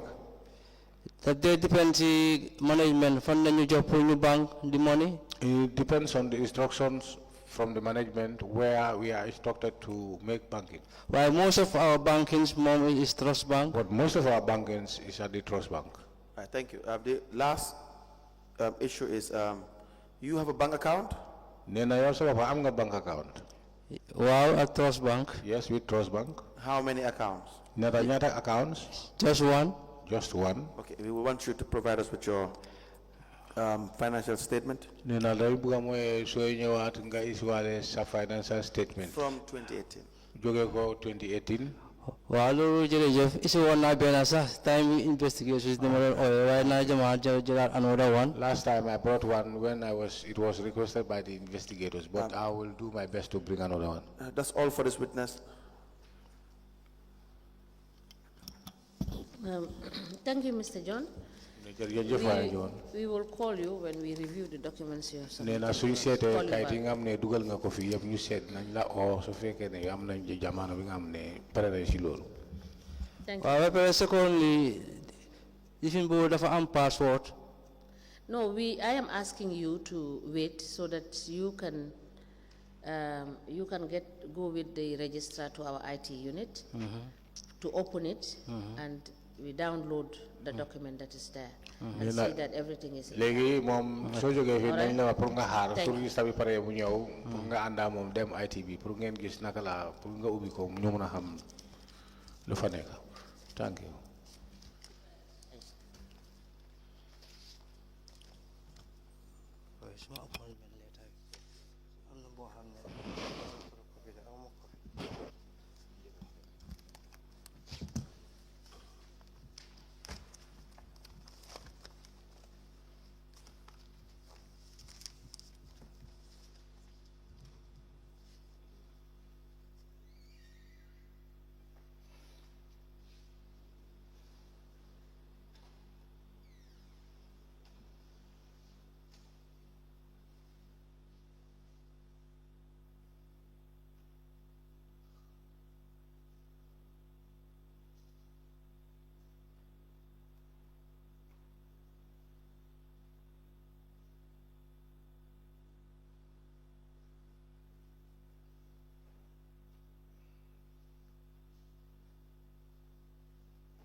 Good morning, Mr. Witness. Morning. Welcome to this Commission of Inquiry into Local Government Councils and related matters. Mr. Witness, in which language do you wish to make your testimony? In which language do you wish to make your testimony? Wolof, sir. Wolof. Do you wish to swear by the Holy Quran or make an affirmation? I will swear by the Quran. Madam Chair, the witness wishes to swear by the Holy Quran. Okay, hold the Holy Quran. You face that camera and then repeat after me. I, Alagie A.B.E Sarr, Alagie A.B.E Sarr, do swear that I'll speak the truth, I will speak the truth, the whole truth, and nothing but the truth. nothing but the truth. So help me God. So help me God. Thank you. You may be kindly seated. Madam Chair, the witness is sworn. I have the honor to hand over the witness for us to proceed. Good morning. Good morning, Mr. Sowe. So, while si mic bi ñu ne naka suba si? Jaama rek. I'm fine. Yes, you're speaking in Wolof or in English language? Can we have him re-sworn since he has opted to be Wolof? Wolof, very well. Were you interpreting, Mr.? Yes. All right, thank you. Good morning, Mr. Sowe. So, nana ñu ngi la ndokkale naka suba si? Jaama rek kay maam. I'm fine. You are welcome. Nena bismillah ñu ngi la ndokkale. Jërëjëf. What is your name, your full name? Nena sa tur ak sa santa? Alagie A.B.E Sarr. Alagie A.B.E Sarr. Mr. Sowe, you will need to speak into the microphone. You will need to increase your voice, the volume of your voice. You have to be loud enough so that we can hear you. You mind interpreting that, Mr. Bojang? Very well. Nena da nga wax ci kaw pour ñu dégg la. Waa baax na. Thank you. Your address? Nena foo dëkka? Brikama Nyambaye. Brikama Nyambaye. You have been to school. You can read and write. Nena dem nga school. Waaw dem naa Yes. school. Mun nga bun ka bunda mun nga jàng tamit. Waaw. Yes. What is the level of your education? Nena sa jàng bi fan la em? MDI. MDI. ICM certificate. ICM certificate. What is ICM? Nena so ne ICM lu mu mean? International Commercial Management. International Commercial Management. Which year? Nena ban at? 2009. 2009. Now, you were appointed as revenue collector. Do you have your appointment letter with you? Nena bu dañ la jëlal liggéey nga nekk revenue collector mooy ku jël lempo nena mbaa am nga appointment letter? Waaw. Yes. May I please see your appointment letter? Nena mbaa mun nañu ko gis.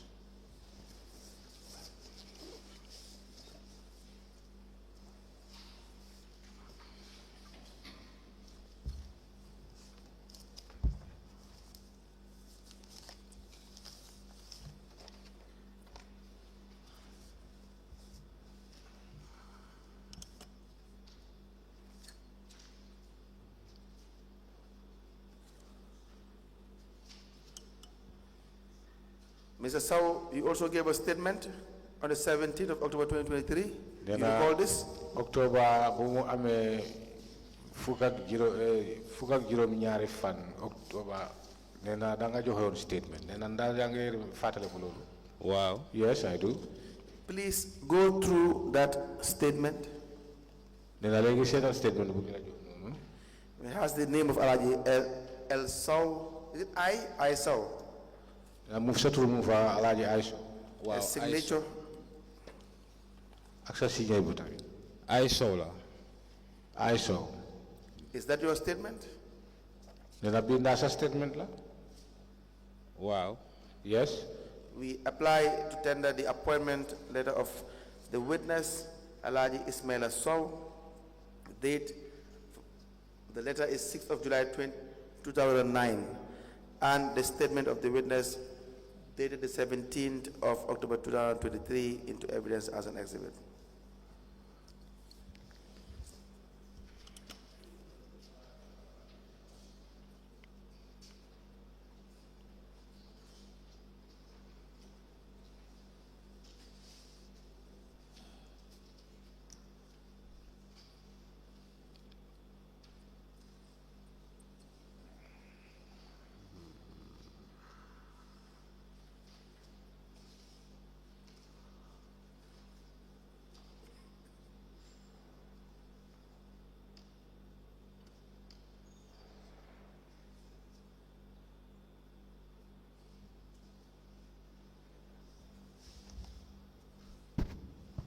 A letter dated the 6th of July 2009 with reference 1/BCC/P/18/S in brackets 114 addressed to Alagie Ismaila Sowe with the subject appointment as a revenue collector.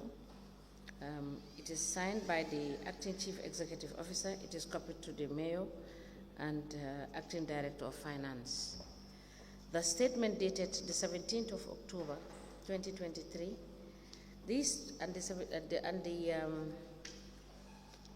And the statement made by the witness dated the 17th of October 2023. These two documents are admitted in evidence as exhibit and they are marked as LGC/BCC/AIS/001. Ask the commission, please. Now, you work as a revenue collector, Mr. Sowe, sorry. In 2018, were you given a cash book? Nena wangane salige bi moy jël lempo li moy laajte moy na ati 2018 da nga amone sa cash book bopa 2018 fekk maa ngi nekk cashier. 2018 I was a cashier. Okay. So, were you given a cash book as a cashier? Nena bi nga nekkon cashier nda dañ la joxone cash book. Wow. Yes. But where is that cash? Because we know you have been subsequently suspended in 2018. Nena way gis na ne fofu dañ la mujjé suspend ci ati 2018. Wow, September, yes, that's correct. There were allegations of suppression of funds. Nena boba dañ la tumi wala amna tumi nga amna dañ la tumi ne amna xaliss bu manqué. Wow. Yes. Do you have your suspension letter? Nena ya nga amé sa suspension letter bi. Wow, mu fi. Yes, I do. Can we proceed? Nda mun nañ ko gis. When you were suspended, did you return your cash book? Nena bu ñu la suspendé nda nga delo won sa cash book. Wow. Yes. Who did you hand the cash book over to? Nena cash book kan nga ko joxon ci loxo kat nga ko don jox. Hand over bi ñaari nit mo fa teew woon. At the hand over, 2 people were present. Three. 3 people were present. Yes. The director of audit, Mr. A.B.E Sarr. The director of audit, A.B.E Sarr. And Ibu Drame on the finance. I couldn't take over Umi Jai. And the person to take over, that is Umi Jai. So you hired over to Jai, Miss Jai. Yes. Kon yow si Miss Jai nga hanobo defon sa hanin over. Mrs. Jai, wow. Yes. Did you? The letter says you have to do a proper handover. Did you prepare a handover note? Nena letter bi lu mo wona moy pour nga bind lepp li nga xamne lolu nga wara jégali. Nena nda def nga won lolu. Wow, defon nañ like the GTRs yep binon nañ ko. Yes, it was written, all the GTRs were written. According to the sequence. You have it with you here? Yeah, they are here. Yes, I got them. They are all with me here.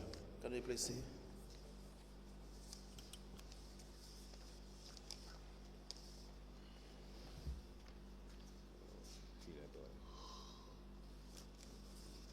GTRs. Legi ni moy items yu nekk ci office.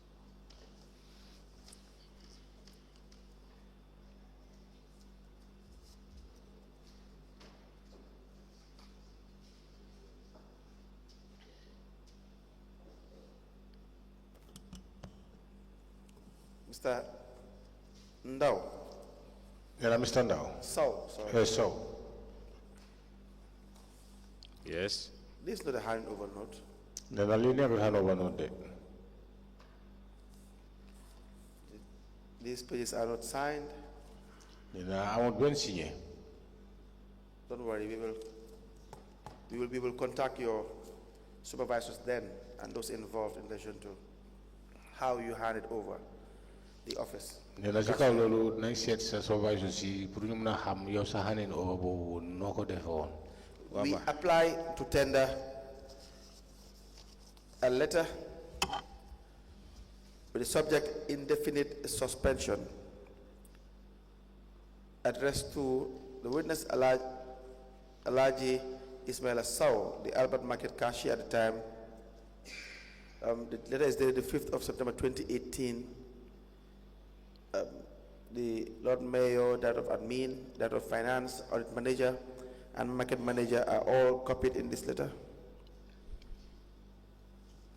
from the Chief Executive Officer into evidence as an exhibit.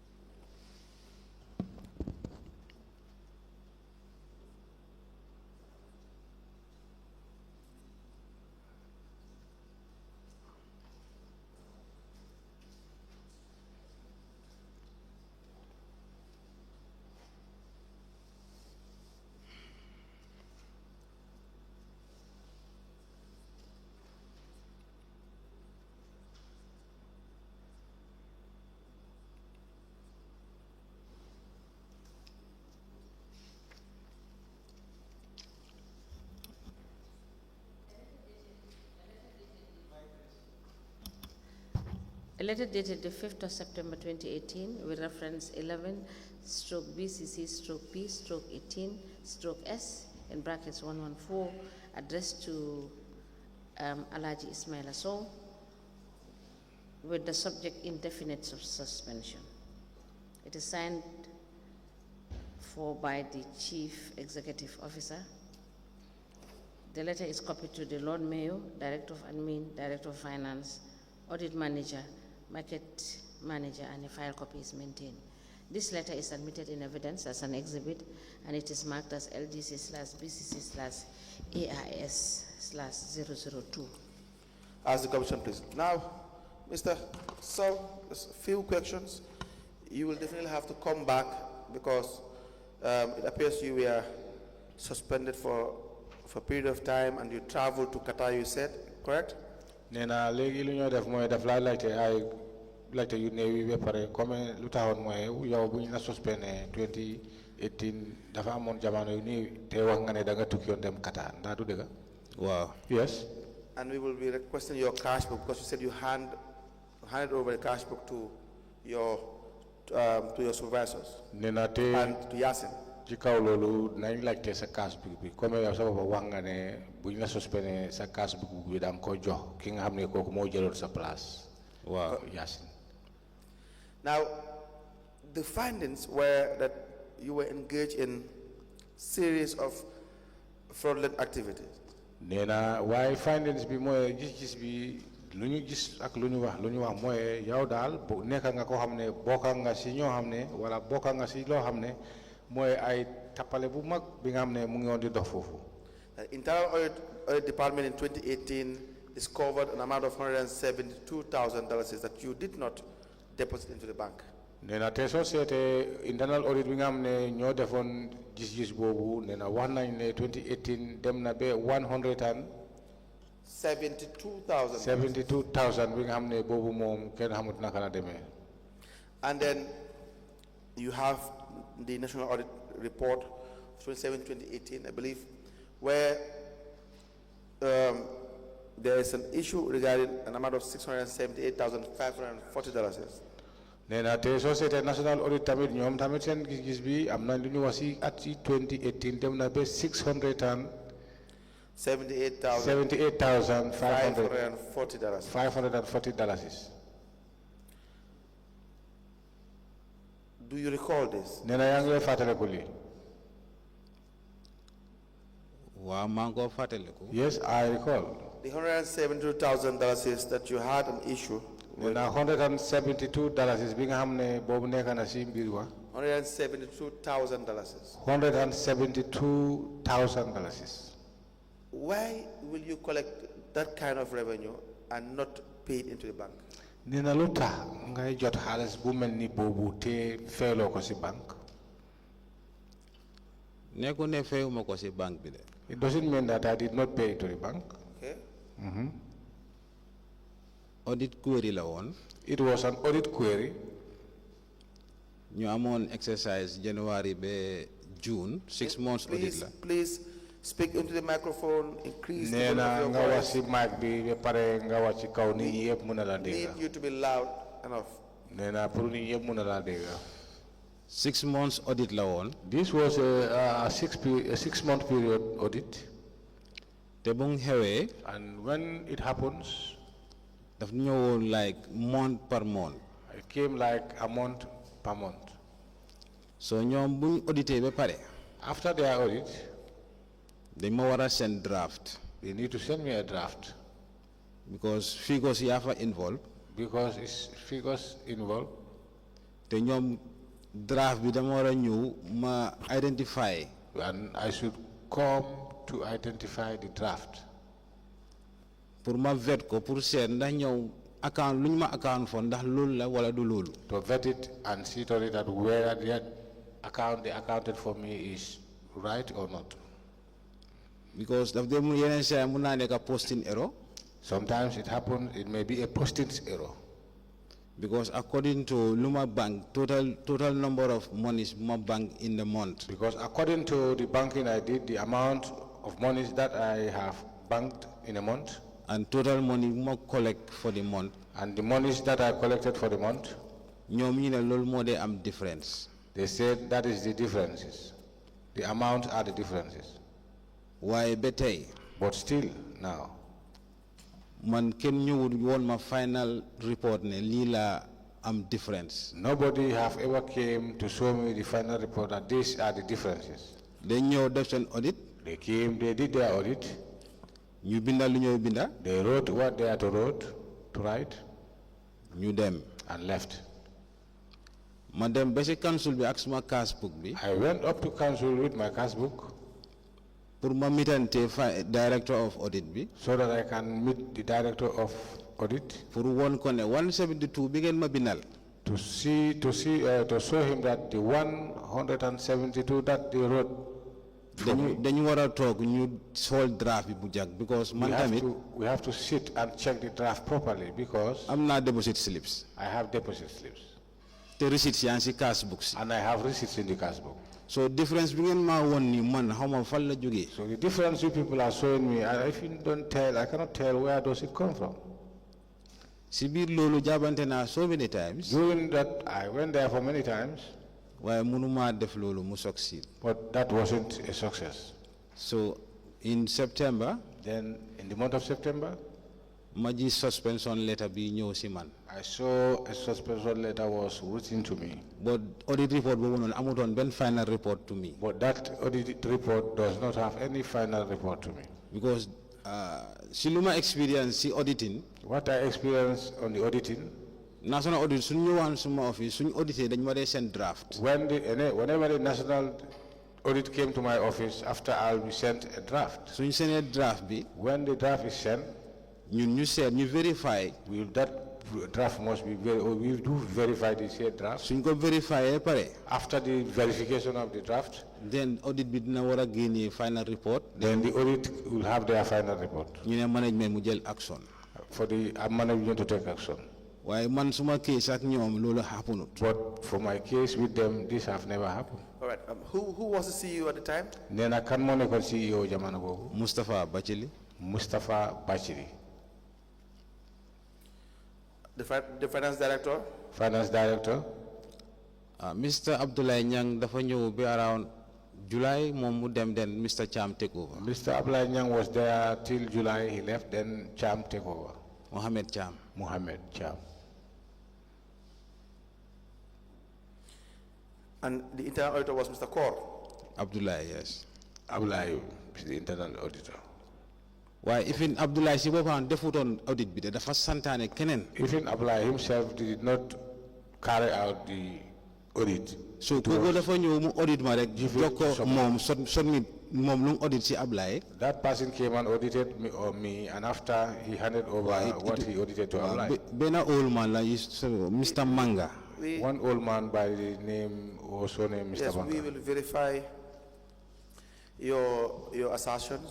Nena yow bo wa mom li nga wax fi yeb nañ ko set. At the time when you were the cashier, nena bi nga xamne boba nga nekkon cashier, how do you do your banking? nena yow sa banking bi naka nga ko doon di def? The money you collect from the revenue collectors. Nena xaalis bi nga xamne jot nga ko ci revenue collectors. What do you do with it? Lan nga de def ak xaalis bi wala noko de def? waaw suma time revenue collector yi suñ ñëwee. At my time, whenever the revenue collectors came, ñaari pàcca la. two different types. dañ am daily collectors. We have a daily collections and monthly collectors. and monthly collectors. So si début su daily yëpp defee seen payments si. All the daily collectors, when they do their payments, then they am benn pending payment bu dee ñëw kooku daf dee liggéey guddi night collector la. we have one pending who used to come at night, and he's a night collector. So si suba si la dee fay si. He used to pay in the morning. So kooku su ñëwee si suba si lañ dee dajale xaalis bi. Whenever he came in the morning, that is the time we collect all the monies. Then ñu dem bank. And go for banking. waaye banking bi ñaari slip la dee nekka. But the banking supposed to always be two slips. benn pour daily revenue bi. The other slip is for the daily revenue. And for the rent monthly bi. And for the rent monthly revenue. So ñaari slip la dee am every day. So su fekkee ne ki monthly amul benn rek la dee yóbbu. Every month I have, every day I have 2 banking slips. But if at all the monthly bank doesn't come, then I have to go with one. Which bank? Then one bank la. Time boobu Trust Bank la. At that time it was Trust Bank. Because every year then they change bank. Because every year we do change a bank. So it's only Trust Bank. Then a Trust Bank regular one. 2018, yes. Yes, 2018. Now, we know sometimes you'll have money in your possession. For about 10 days. Jamono xam yoo xam ne dang de amee xaalis wala xaalis def de nekk si yow lu dem ba fukki fan. Why will you have money in your possession for that long? Nee na lu tax xaalis bi nekk sa loxo be jamono boobu lu dem ba fukki fan. Man suma jamono loolu amutoon. At my time, that have never happened. What is the most period you will hold the revenue for? Nee na kon xaalis ñaata nga ko de ñaata at fan nga ko de amee. Benn fan. Only one day. 1 day. 1 day. Wow. Okay. All right. That's all for this witness. Madam Chair, we will call Mr. Kaur and verify some of the information because they have his books of accounts going by the evidence of the witness. Mr. Kaur, do you have the entries as a cashier? So, Mr. Sowe, sorry. Mr. Sowe, mu ne ndax am nga entry comme cashier lu ñu ne amee entry. Cash book lañ amee woon. Cash book, you have the cash book? I have a cash book. We were having cash book. We have a cash book. So please provide us the cash book you had as the cashier at the time. 2018. Yes. Nee na léegi cash book boobu lañ soxla bi nga xam ne yaa ngi ko amee woon bi nga nekkoon cashier 28 jóge ko 2018. During the period you served as cashier. Nee na mooy jamono bi nga xam ne yaa ngi foofu ko be cashier bi nga dooree ba bi nga génnee cash books yooyu lañ soxla.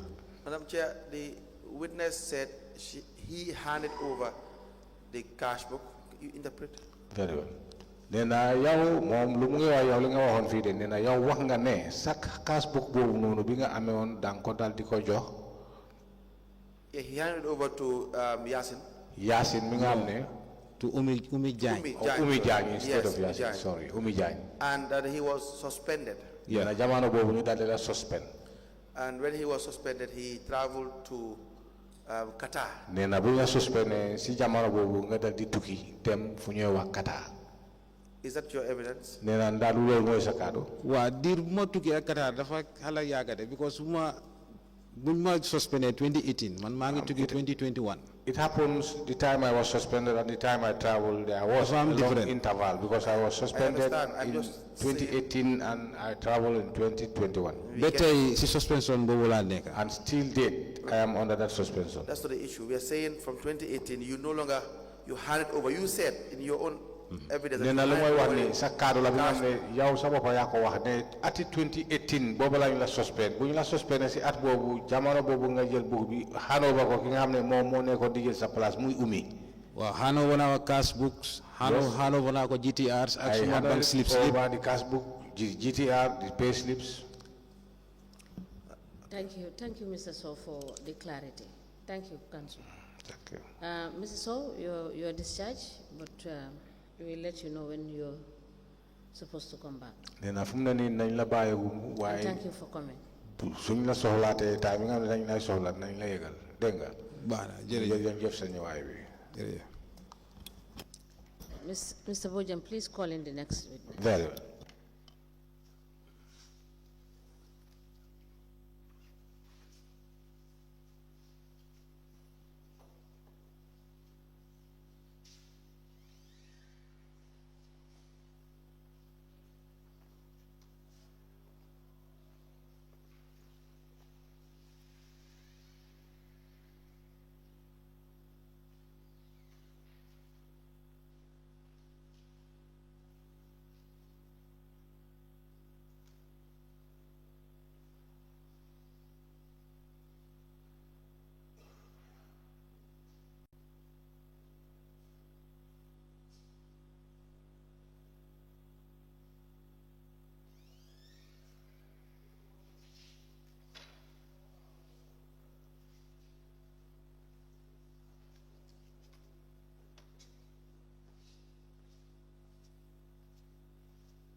Good afternoon, Mr. Witness.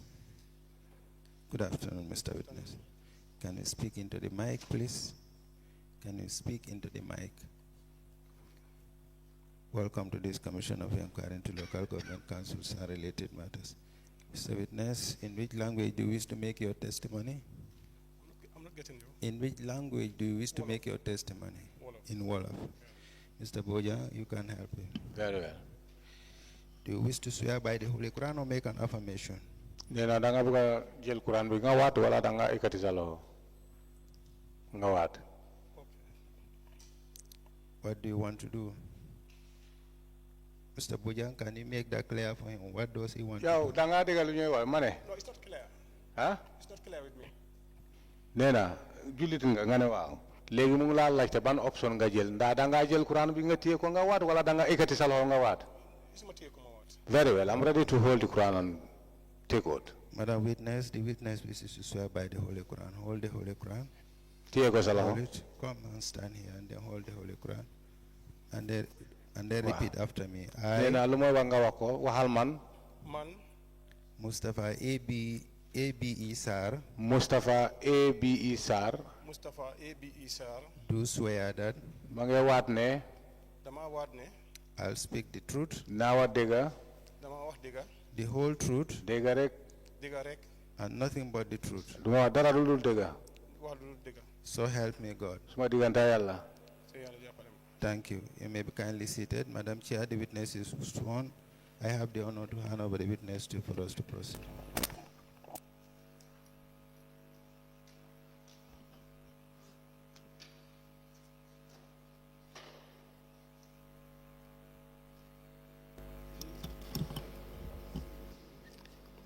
Good afternoon, Mr. Sarr. Sarr ñu ne ña xam bëccëg bi ñu ngi laa nuyu.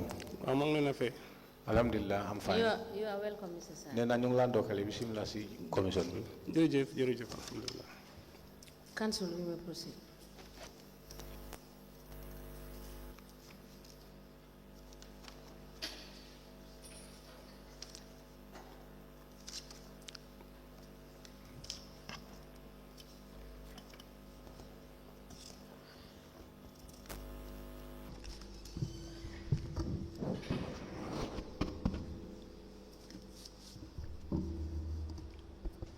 Thank you.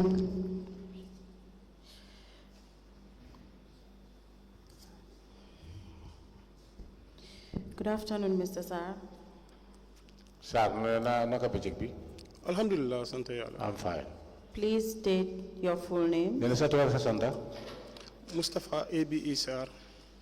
Mustapha A.B.E Sarr. What's your address? Odega, Banjul 34 Lancaster Street. Banjul, 34 Lancaster Street. Mr. Sarr will require you to speak into the mic. It's loud, but not into the mic. Nena dañu bëgg nu may waxee yow tamit nga waxee noonu nit ñi dégg la te sooy wax nga wax si microphone bi pour ñu mën a laa dégg dégg nga. Okay. What is your level of education? Nena sa jànga bi foo door ak fan nga em. Grade 9. Grade 9. Do you still work for BCC? Nena ba léegi nga liggéey BCC. Wow. Yes. When were you appointed? Nena kañ lañ la jëloon foofu liggéey. 2019. 2019. How were you appointed? Nena naka lañ la jëloon liggéey bi. Well, dafa am kuma approach on concerning Mr. Sarr, please speak into the mic. dafa am kuma waxoon ne ma pour ma apply. Somebody told me to apply. Who is this somebody? Nena soo ne am na ku ma wax mu ne koy kan. Waaw fàtte naa exactly kan la de. I cannot remember the name exactly. Is he or she a member of the council? Nena góor la wala jigéen la da kooku bokk na si liggéeykati council. Góor la. Is a man. A council member? Nena mu ngi liggéey council wala déet. Wow. Yes. Council la moo nekk. Yes, he was working for council. What is the name? Nena naka la tudda. Wow, dama fàtte exactly kan la. I cannot remember exactly who was it. What was his position? Nena position bi mooy lan. Comme man as what or moom position am. The person who informed you about the post. Nena ki nga xam ne kooku moo la waxoon mbir boobu nena ne liggéey am na foofu nena kooku lan mooy liggéeyam. Waaw moo tax ma ne dama fàtte exactly kan la woon. I cannot remember who the person was. Now, do you have your application letter? Nena am nga sa application letter. Application letter bi no man amoon the copy. No, I didn't. I don't have a copy. But you've applied. Yeah, I bind nga woon. Apply on na. Yes, of which I did. You can kindly note down that you have to produce a copy of your application letter. Nena léegi nga def sa kattan pour nga gis ne ñu mun a am sa application letter bi. Do you have your appointment letter? Nena am nga sa appointment letter. Waaw maa ngi ko amee. Yes, I do. Were you confirmed? Nena am def nañ la confirmation. Wow. Yes. You have your confirmation with you? Am nga sa confirmation. Wow. Yes, I do. Now you also be shown your statement. You remember making a statement? Nena mba fatala ko nga ne mus nga joxe statement fi si investigators yi. Wow. Yes, I do. You'll be shown your statement. You kindly go through it, look at the details and the Nena léegi signature. danañ la woon sa statement boobu nga dal di ko seet soo ko ràññee nga wax ñu naa boobu la wala déet ak sa signature bi.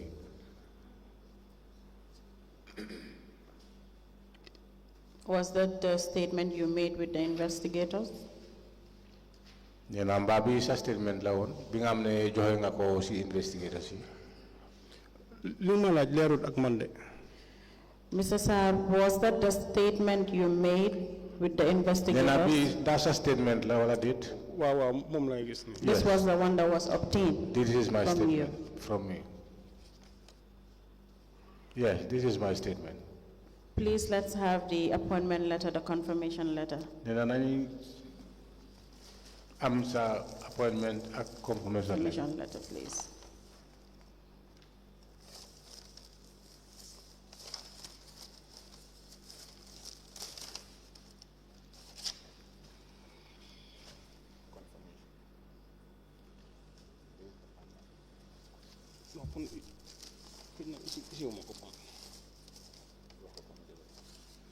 It seems I didn't. Foog naa issue ma boobu noonu. I think I don't come along with it. Which one of the documents Nena did you not ban bring? document nga wax ne waaye ban lettre nga wax ne ñëwuloo amoo. Confirmation. But you're sure you were confirmed? Nena waaye gëm nga ne dañ la confirm. Yeah. Okay. You can also note it down to provide the confirmation letter as well. Nena boobu tam nga bind ko pour nga bañ a fàtte pour nga isi ñu sa confirmation letter. Madam Chair, we apply to tender the statement of the witness, Mr. A.B.E Sarr, dated 6th day of December 2024, and letter of appointment as a revenue collector dated the 23rd January 2019, addressed to the witness Mr. Mustapha A.B.E Sarr, signed by the CEO, copied Lord Mayor, Admin Manager, Acting Director of Finance, Audit Manager, all into evidence as an exhibit.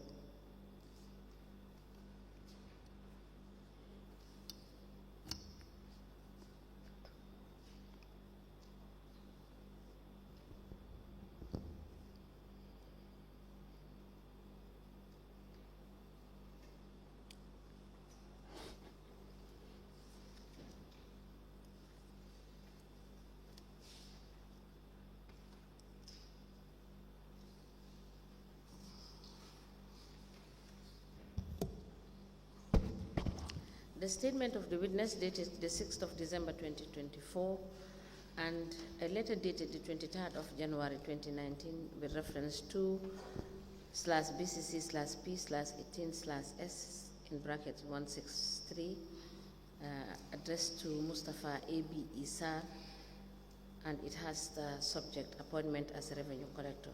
It is signed by the CEO, it is copied to the Lord Mayor, Admin Manager, Acting Director of Finance, Audit Manager, and a file copy is maintained. These two documents are admitted together as exhibit in evidence, and they are marked as LGC/BCC/MABES/001. As the Commission pleases. Mr. Sarr, you are a revenue collector. Could you tell the Commission what type of revenue do you normally collect? Nena wanga ne yaw tamit revenue collector la nda legi pour nga leral ñu yaw ci ban fatna revenue nga nekkon di collect. Waaw ñun ñoo den waxal ci kaw. ñun ñoo nekk di collect ci businessmen yi nekk ci diggante Bokul, Liman, Wellington, Hagan. We were the people who used to collect from the businessmen within the streets of Hagan, Lehman Street, Wellington Street, so and so. And that zone, which zone is that? Banzola. Well, lolu zone danaka half day la gëna nekk. That's zone, half day zone.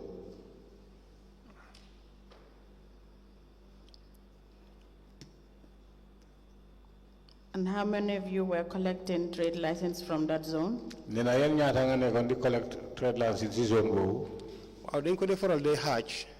We used to divide ourselves, separate ourselves. Okay. You in person, how many collection or how many businesses do you normally collect from? Nena yow ñaata businessmen nga wala ñaata business nga de dal di collect sen lempo.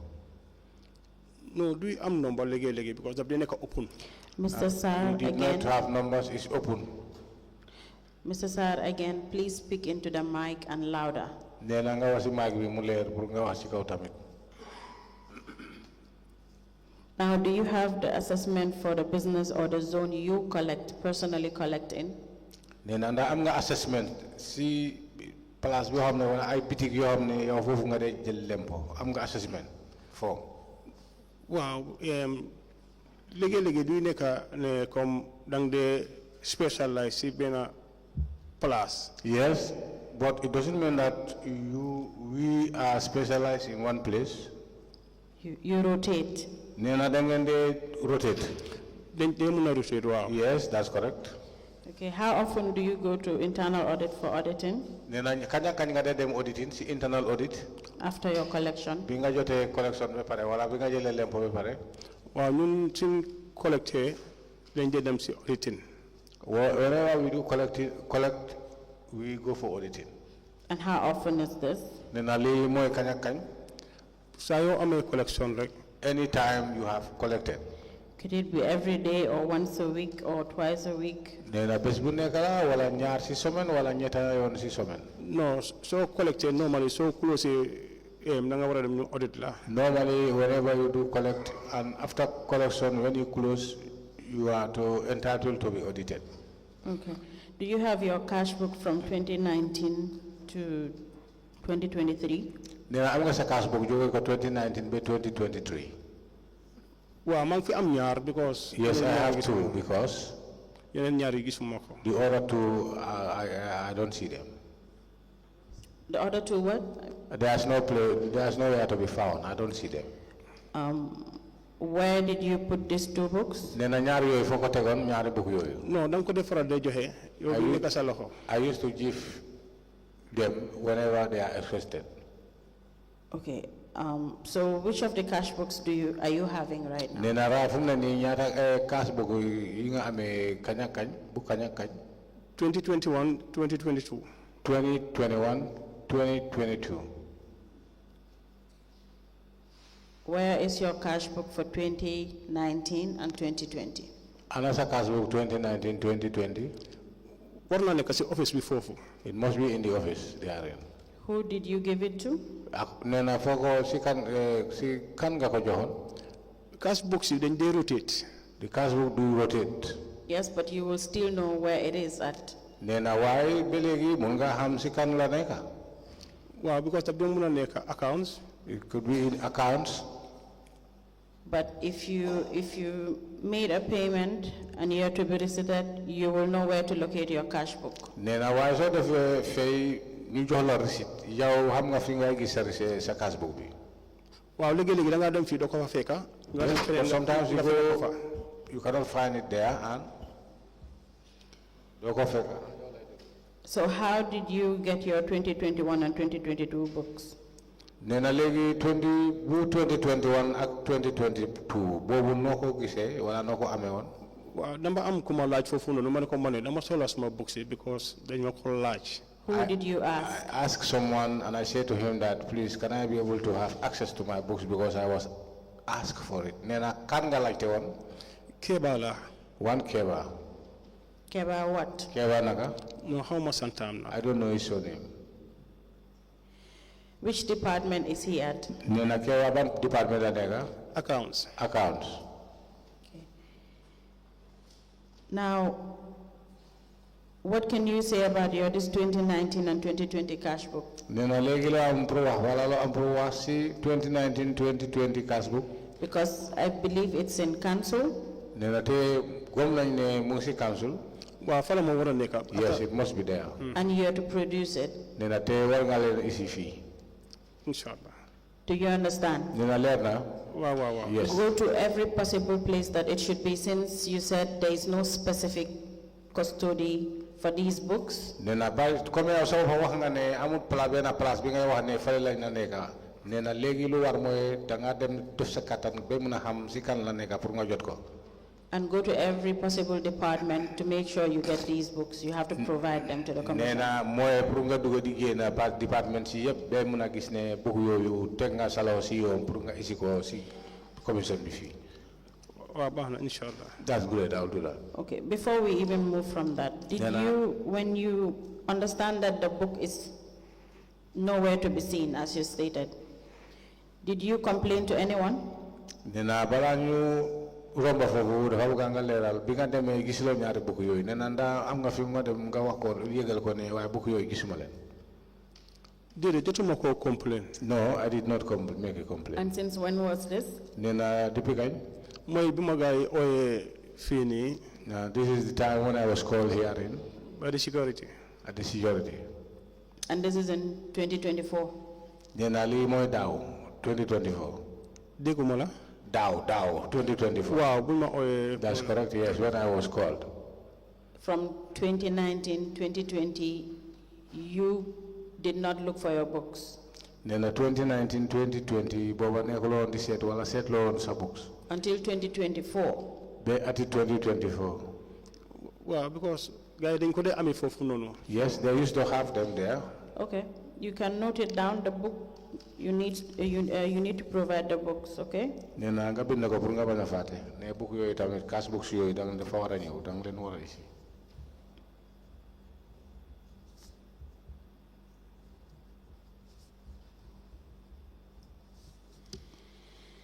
Can we have the two cash books you're having? Nee na ndax mën nañu am sa ñaari cash books yi nga waxee ne yaa ko amee.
Mrs. Sarr, we were made to understand that the collection begins for trade license in February.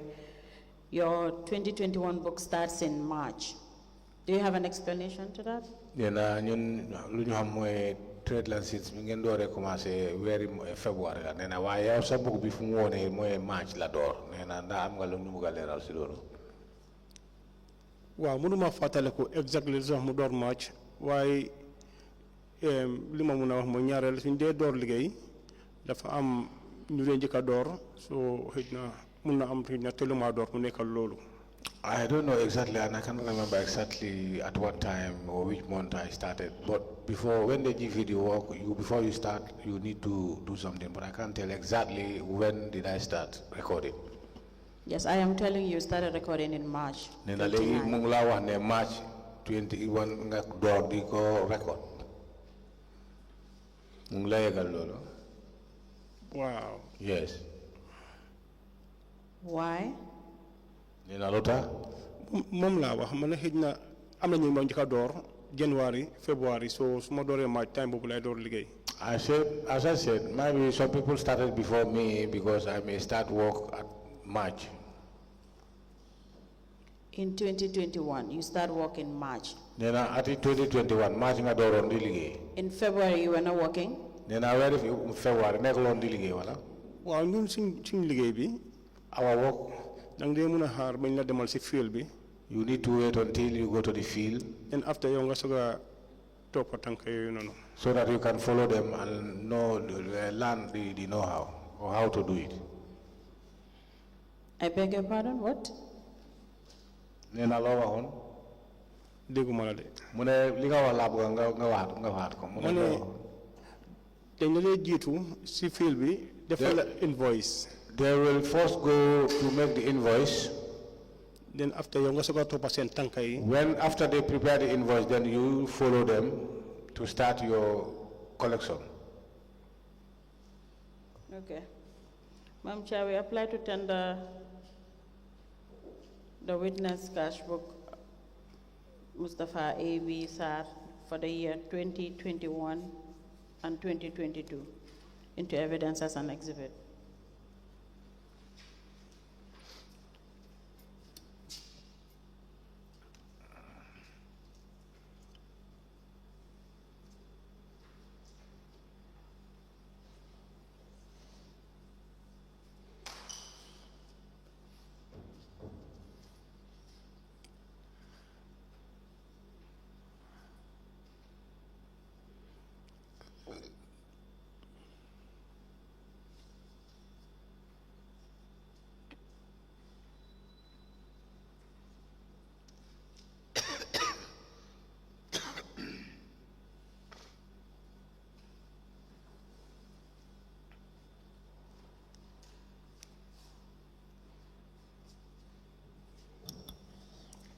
Now, Mr. Sarr, we have been told by one of the collectors here from the council that generally the month of January is used by the council for the service of demand notes. And after that, the collectors will go into the field. So, is that a general norm, or is there an exception that some of you will wait till March to go to the field for collection? Or you do it individually at your own time and at your own pace? Then I'm not going to mo la njëkk fi waaye moom lu mu wax mooy dafa am ni ngeen di liggéey mooy jógee ko January boobu dafa nekk loo xam ne dañoo dem di liggéey ay invoice nee na suñ paree ngeen daal di leen di toppa pour def seen collection bi nee na waaye moom si wane am bi moom dafa mel ni January la ñooñu di ko January bi ngeen lay def loolu da nga gis ne February ngeen door seen collection bi waaye yow sa bos won na ne yow March nga door di def collection bi léegi lu mooy laajte mooy ndaa yéen noonu ngeen ko dee liggéey waaye ku nekk wala dafa nekk ku nekk da nga am sa yoon ni nga koy liggéey. waaw léegi mun nañoo teel a door waaye comme ni ma la ko waxee rek dañ dee jox ku nekk zone so suñ dooree sa zone yow mun ngaa door dat January suñ dooree keneen February mun naa door February su keneen March mun naa door March so ku nekk time muñ door sa zone rek si nga dee mun a dem. As I said earlier on, each of us are given a zone, so it depends the time they did this assessment to your zone. So whenever they did, if they do it in January, then you will start work in February. If it is done in February in your zone, then you will start work in March. Mrs. Sarr, for the 2022, when did you start your collection? Nena ati 2022. Kañ nga door sa collection bi? Munuma fatale ko exactly. I cannot remember exactly. Why normally? But normally, suñ invoice sa zone bi nga nekk rek. When your zone is invoiced already. No, Mr. Sowe, I just wanted to know when you started your collection in 2020. Nena you have told us in 2021 you started in March. So I just wanted to know when you started in 2022. If you cannot recall, that is okay. Let me admit. Kañ nga door sa collection bi si ati 2022 parce que wanga ne ati 2021 March nga door. Nena waaye des na tamit de su fekkee ne mënuloo fàttali ko nga wax leen. No, mënuma fàttali. I cannot remember. Thank you. The cash book for trade license maintained by Mustapha A.B.E Sarr, a collector, who is the witness. This cash book, he started entry on the 29th of March 2021. The cash book for 2022, maintained by the witness, Mustapha A.B.E Sarr, for trade license. He commenced entry into this cash book on the 22nd of February 2022. These two cash books are admitted together as exhibit in evidence, and they are marked as LGC/BCC/MABES/002. As the Commission pleases. Mr. Sarr, when you do your revenue collections, what do you do with the revenue that you collected? Nena léegi soo demee sa liggéey si fiil bi nga daal di def sa collection bi ju fay si xaalis bi nga xam ne fay nañ ko sa loxo yow xaalis boobu noo ko dee def. danga ko dee war a yóbbu council. I used to take it to council. And do you always do this? Nena waxtu bu nekk nii nga dee defee danga ko dee yóbbu foofu. dafa war a dem council. It must be taken to council. And were you doing that? Nena ndaa yaa ngoon di def loolu. waaw am na jamono bu ma ko doon def. Yes, there was a time I was doing that. And there was a time you were not doing it. Nena am na jamono nga xam ne tamit nekkuloon di def loolu. Wow. Yes. And why were you doing that? Nena lu tax lu ngay def loolu wala def loo woon loolu jamono yooyu. waaw dafa am si yu ma nekkoon. I was on something. Okay, just to be clear on the period I am talking about, in 2021, 2022? Nena dafa buga pour nga leeral jamono bi nga xam ne def nga ko woon ak def loo ko woon nena nda 2021 wala 2022. no loolu mu ngi xew 2021, 2022 you suppressed the sum of 324,000. Nena soo ko seetee jógee ko 2021 ba 2022 nena am na xaalis bi nga xam ne bu manqué sa loxo dem na ba $324,000. waaw auditeurs wax nañ loolu. Yes. Mr. Sarr, louder again, please, into the mic. It was said by the auditors. Auditors wax nañ loolu. The auditors have said that. Yeah, so why were you suppressing the amount? Nena lu taxoon xaalis bi di manqué. time boobu dama ko use woon. At that time, I used the monies. And you just earlier mentioned that you're supposed to take it to the cashier. Nena te wax nga ko woon fii bu yàggut ne xaalis bi nga xam ne fay nañ ko sa loxo danga ko waroon a yóbbu si cashier bi. Wow. Yes. So when you did not take it to the cashier, which means you were not audited during those time. Nena jamono bi nga xam ne xaalis bi yóbbuloo ko si cashier bi dafa mel ni jamono boobu kenn auditut la woon. Déedéet. No. And was that frequently done by collectors? Nena ndaa yéen collectors yi loolu ngeen dee def. non mënuma wax si boobu. I cannot answer that. I beg your pardon? I cannot answer that. You were not taking the collection money to the cashier? Nena yow nekkuloon di yóbbu xaalis bi si cashier bi. Well, there was a time boo xam ne maa ngi doon def loolu. Yes, as I said, there was a time that I was not doing that. Now, why are you the only one doing this? Nenda yow kenn yaa nekkoon di def lii. No, xaw ma nag gaa yi ko doon def nag. I don't know others. But yours is clear. Nena waaye sa bos moom leer na. Of course, yes. Of course, yes. And what I want to understand, or what the commissioners will want to know is this 324,000, was it a one-time collection or it was done in bits and pieces? Nena lu mu bugga pour nga leeral ñu fii mooy $324,000. Nda xaalis boobu benn yoon la wala dafa nekkoon ay yoon yu néewi? No, du benn yoon. No, not at once.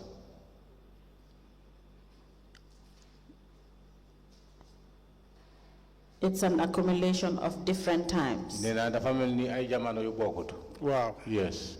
Then which means you're used to doing this. Nena kon dafa mel ni loolu moom sa tool la danga miin di def loolu. Ci 2022 bi def naa loolu. Yes, in the year 2022 I did so. And in year 2021 as well. Nena 2021 tamit def nga ko woon.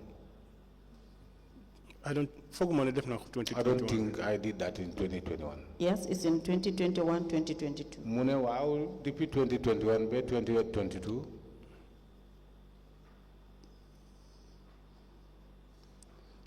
Waaw su ma gisee evidence moom sina ko foguma ne def naa ko 2021. Yes, if I see the evidence, but I don't think I did that in 2021. The evidence was shown to you by the investigators and by the auditors, as you earlier mentioned that you were confronted by the auditors. Then evidence bi mom isi nañ la ko te leer na te yow sa baba wax nga ko ne auditors yi dañ la ko isi te tamit investigators yi fa yëgal nañ la loolu.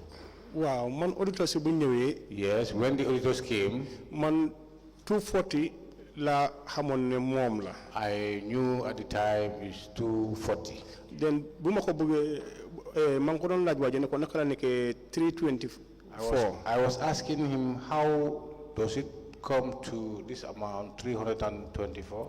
Ndeke dafa fall si 2021 te man xaw ma ne fall na si 2021. It happens that it have fallen in the year 2021 of which I never knew.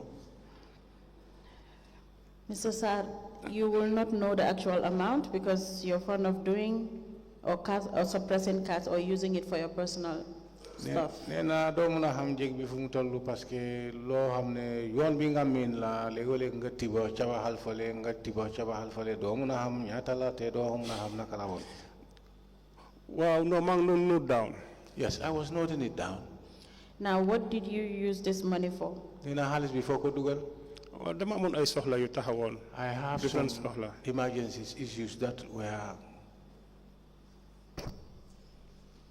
what? Sorry? That were needed to be solved. That were urgent. Needed to be solved. Needed to be solved.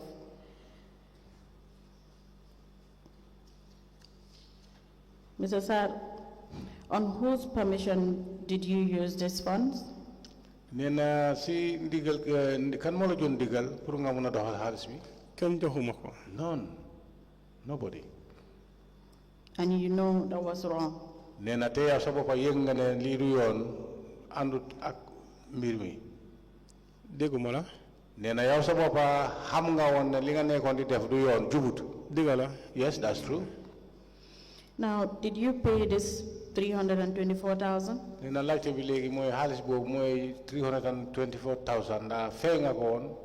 No, am na lu ma si jot a fayagum. Yes, I have just started paying. I paid some amount.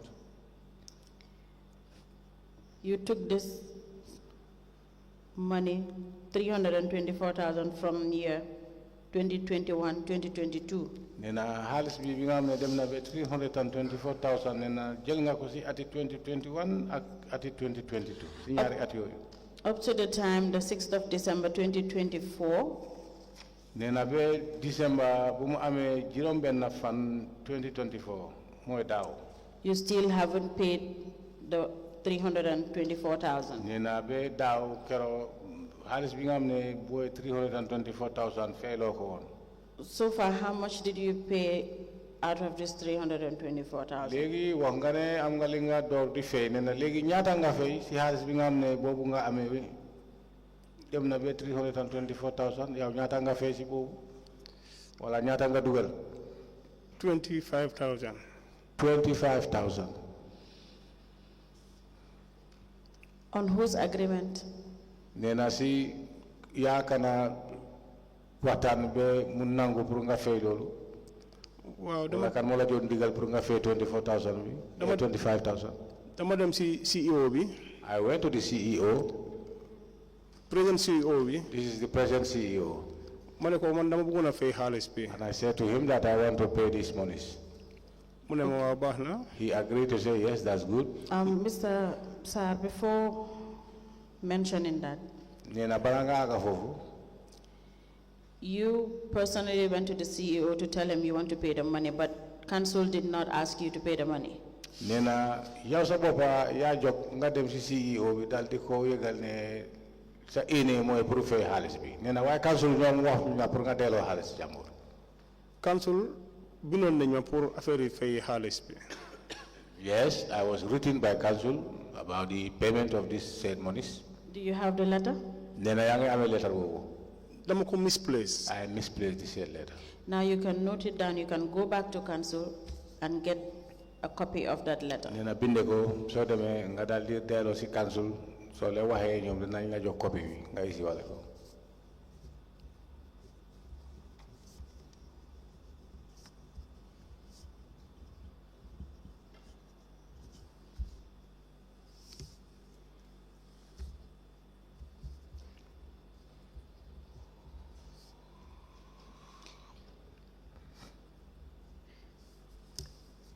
When did you go to the CEO to inform him that you want to pay of the 25,000? Dina kañ nga demoon si CEO bi pour yëgal ko ne sa ene mooy bi delloo xaalis bi fekk 25,000. man suma boppa bu ñu waxee bindee letter bi dama leen reply yoon ne leen mun naa di fay every month $2,000 di ko dugal. When I was written by council, I did reply to them by saying that I'll be paying to council 2,000 a month per month. Where is the letter? Where's the response letter? Nena ana sa letter bo biga tonto.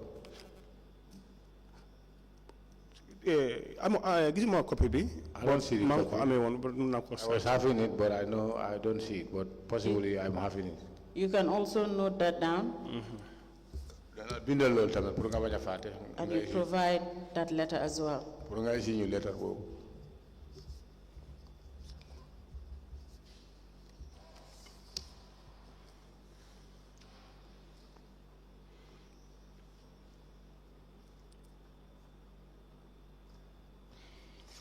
Now, before your meeting with Mr. Bachele regarding the repayment, I'll take you back on your statement, the first page, the last paragraph. Nena balanga demon si CEO bi moy Mr. Bachele. Nena bala fofa mom dana delo gannaaw si sa statement bi nga xamne wax nga ko si ñaarel paragraphe bi.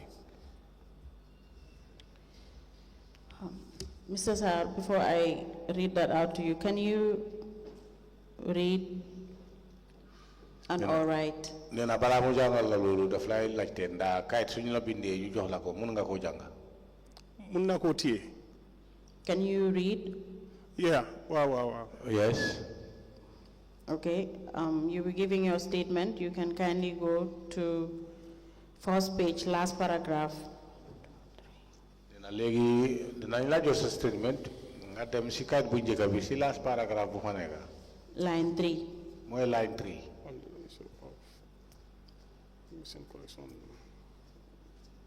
Where it states, the line that says that I made using GTR 117. After that, the paragraph that begins with, the line that begins with, I never submitted the cash. Can you read that out? Nena nga janga ko ci kaw. Line bi nga xam ne wax nga foofu ne yow musuloo yóbbu xaalis bi pour submit ko.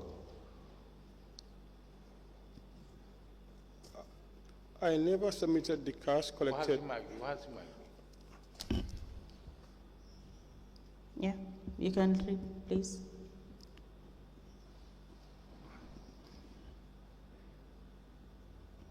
Mr. Sarr? Yes. Yes, you can read that out. I never submitted the cash collected. Sorry, a minute. Mr. Sarr, you have been told to read that particular line to the end. Are you having a challenge to understand what you have said in your statement? Nena hana danga teha puru muna ranye wala hamlinga bindon si kait bi sa statement bi. Damaril si line bi. Yes, you can start reading from the first paragraph. Nena From the nga door first sentence. Sentence bi nga door fofu. Yes. On the issue of missing collecting totaling the 300,000. No, please read it correctly as it is stated in the statement. On the issue of missing collecting totaling $324,000, query by National Audit Report of 2021-2022, I can confirm that these are cash collections that I made using GTR 117152, 117150 in 2022. However, I never submitted the cash collected to the cashier of the council as I was using the money for personal matters. I recall that some family members in abroad wanted to support me financially. As a result, I decided to use my cash collection to solve my problems and wanted to refund the monies later. I understand the GTR book 117125/117150 was queried to have gotten lost, but it was never lost because I kept the book with me. That's fine. That's okay. Now, you've made mention of family members supporting you financially. That's why you used the cash collection in order to refund it. Nena wangane fi ne amna ñop sambokay wala ñom sa am di yalla nga xamne dañ la dé jappalé di la support. Li mo taxone nga doxal xaliss bi pour nga gis ne ñoñu suñu la jappalé nga dal di délo xaliss bi. Wow. Yes.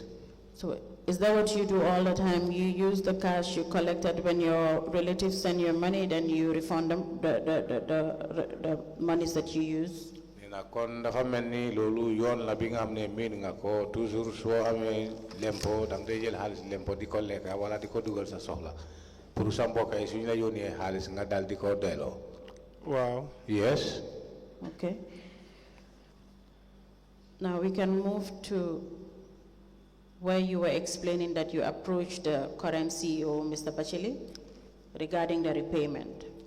Nina legi dum def dara ludul delo ci sa cadre bi fuñu emone moy yow sa bopa wax nga ne dem nga won ci CEO Bachili pour wax ko ne buga nga pour fay xaliss bi. Do Mr. Bachili, present CEO bi? It's not Mr. Bachili, it's the present CEO. Okay, what's his name? Nina ko num tudda? Mr. Jonga. Mr. Jonga. Okay. Madam mit ko ne ko dama bëggona fay door di try di fay affaire xaliss bele. Yes, as I said, I went and approached him to say now I want to pay the monies. Munema lolu baxna munema demal ci Cham. He said to me, yes, that is good, you can go to Cham. Who is Cham? Then I saw the Cham moy kan?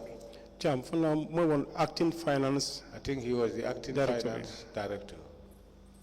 Okay. So when you went there, what did you do?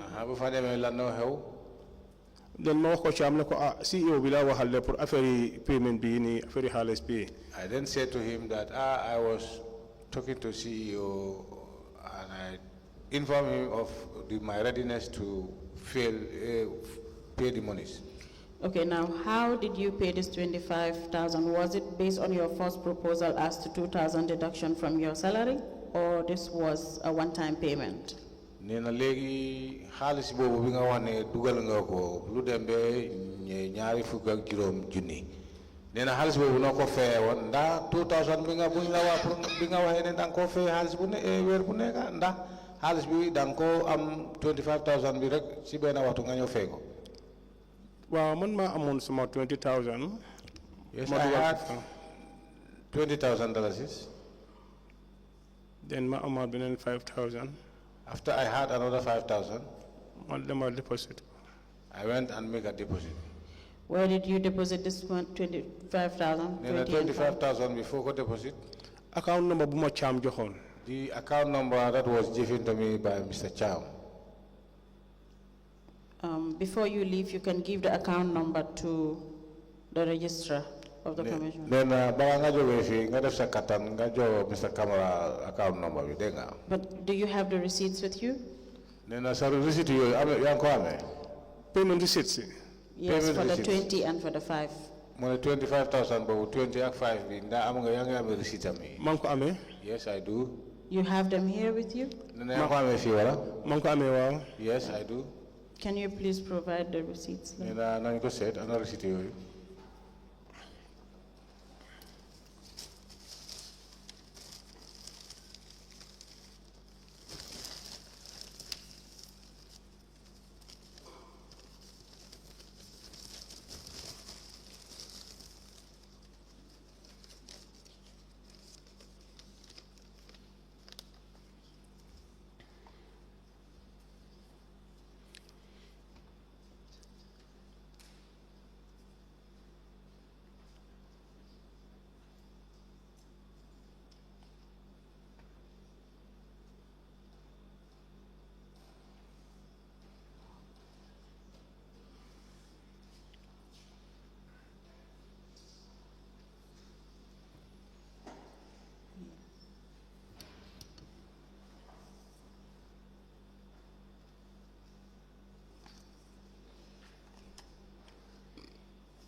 Madam Chair, we apply to tender 2 receipts from the witness, a deposit of 20,000 into trust bank account of Banjul City Council, dated the 11th day of October 2024, and receipt of payment of 5,000 to Banjul City Council, Ostend.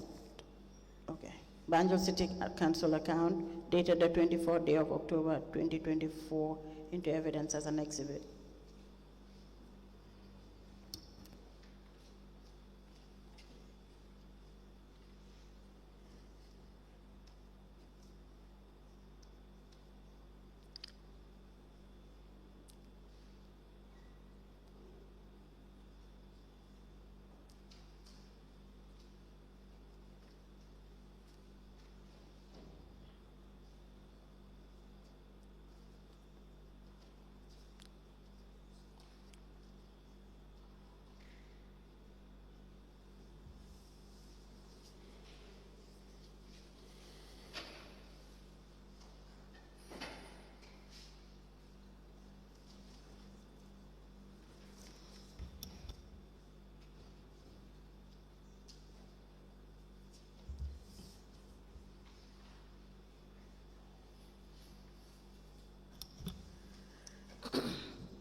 A transaction receipt, which is a cash deposit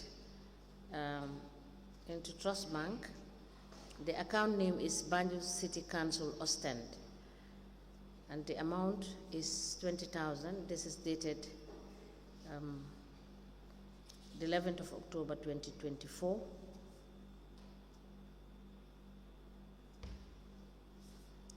And the second transaction receipt, which is a cash deposit to the Trust Bank account, which has the account name Banjul City Council Ostend, for the sum of 5,000, and this is deposited on the 20.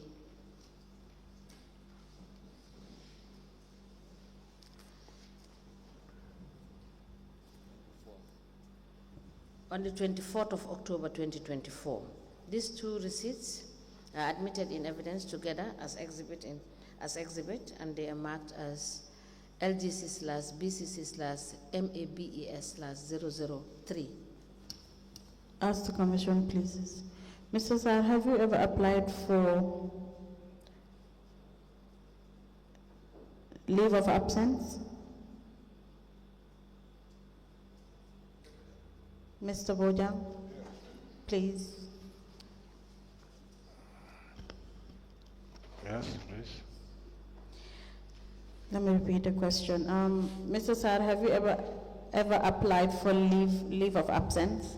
Ako fo na mus nga apply leave of absence? Yes. Yes. Wow. When was this? Nena li kany la won? I think March. March. This was in the month of March. For how long? Nena Lola, how long? 1 year. 1 year. And were you paid during this period? Nena si jamano na fay na ila won? Wow. Yes. Why did you take the leave of absence? Nena luta nga jël leave of absence. Dama waroon dem contest elections. Da nga waroon dem? Contest. I wanted to go to contest.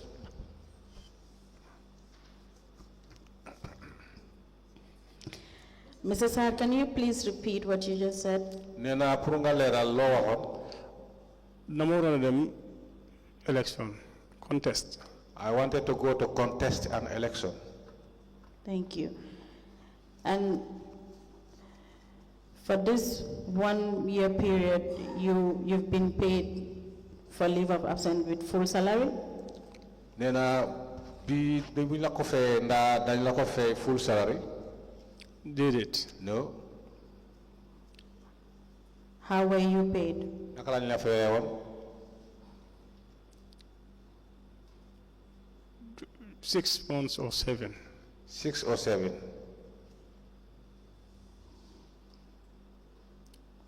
You've been paid for 6 full months salary. Nena dañ la fay 6 full month salary. Or 6 straight months. 8 months. Full salary. Yeah. Yes, 6 months full salary.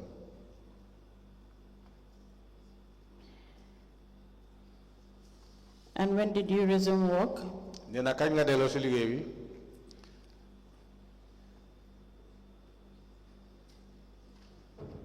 bu ma waroon a dellu dama binoon pour dellu si liggéey bi. When did you write? I wanted to go back to work. I wrote to them that I want to return to work. Then ma joxoon letter bi Mr. Camara. Then the letter I gave it to Mr. Camara. And after xam naa ne ndeke deliver wul letter bi. But after I realized that he did not deliver the letter.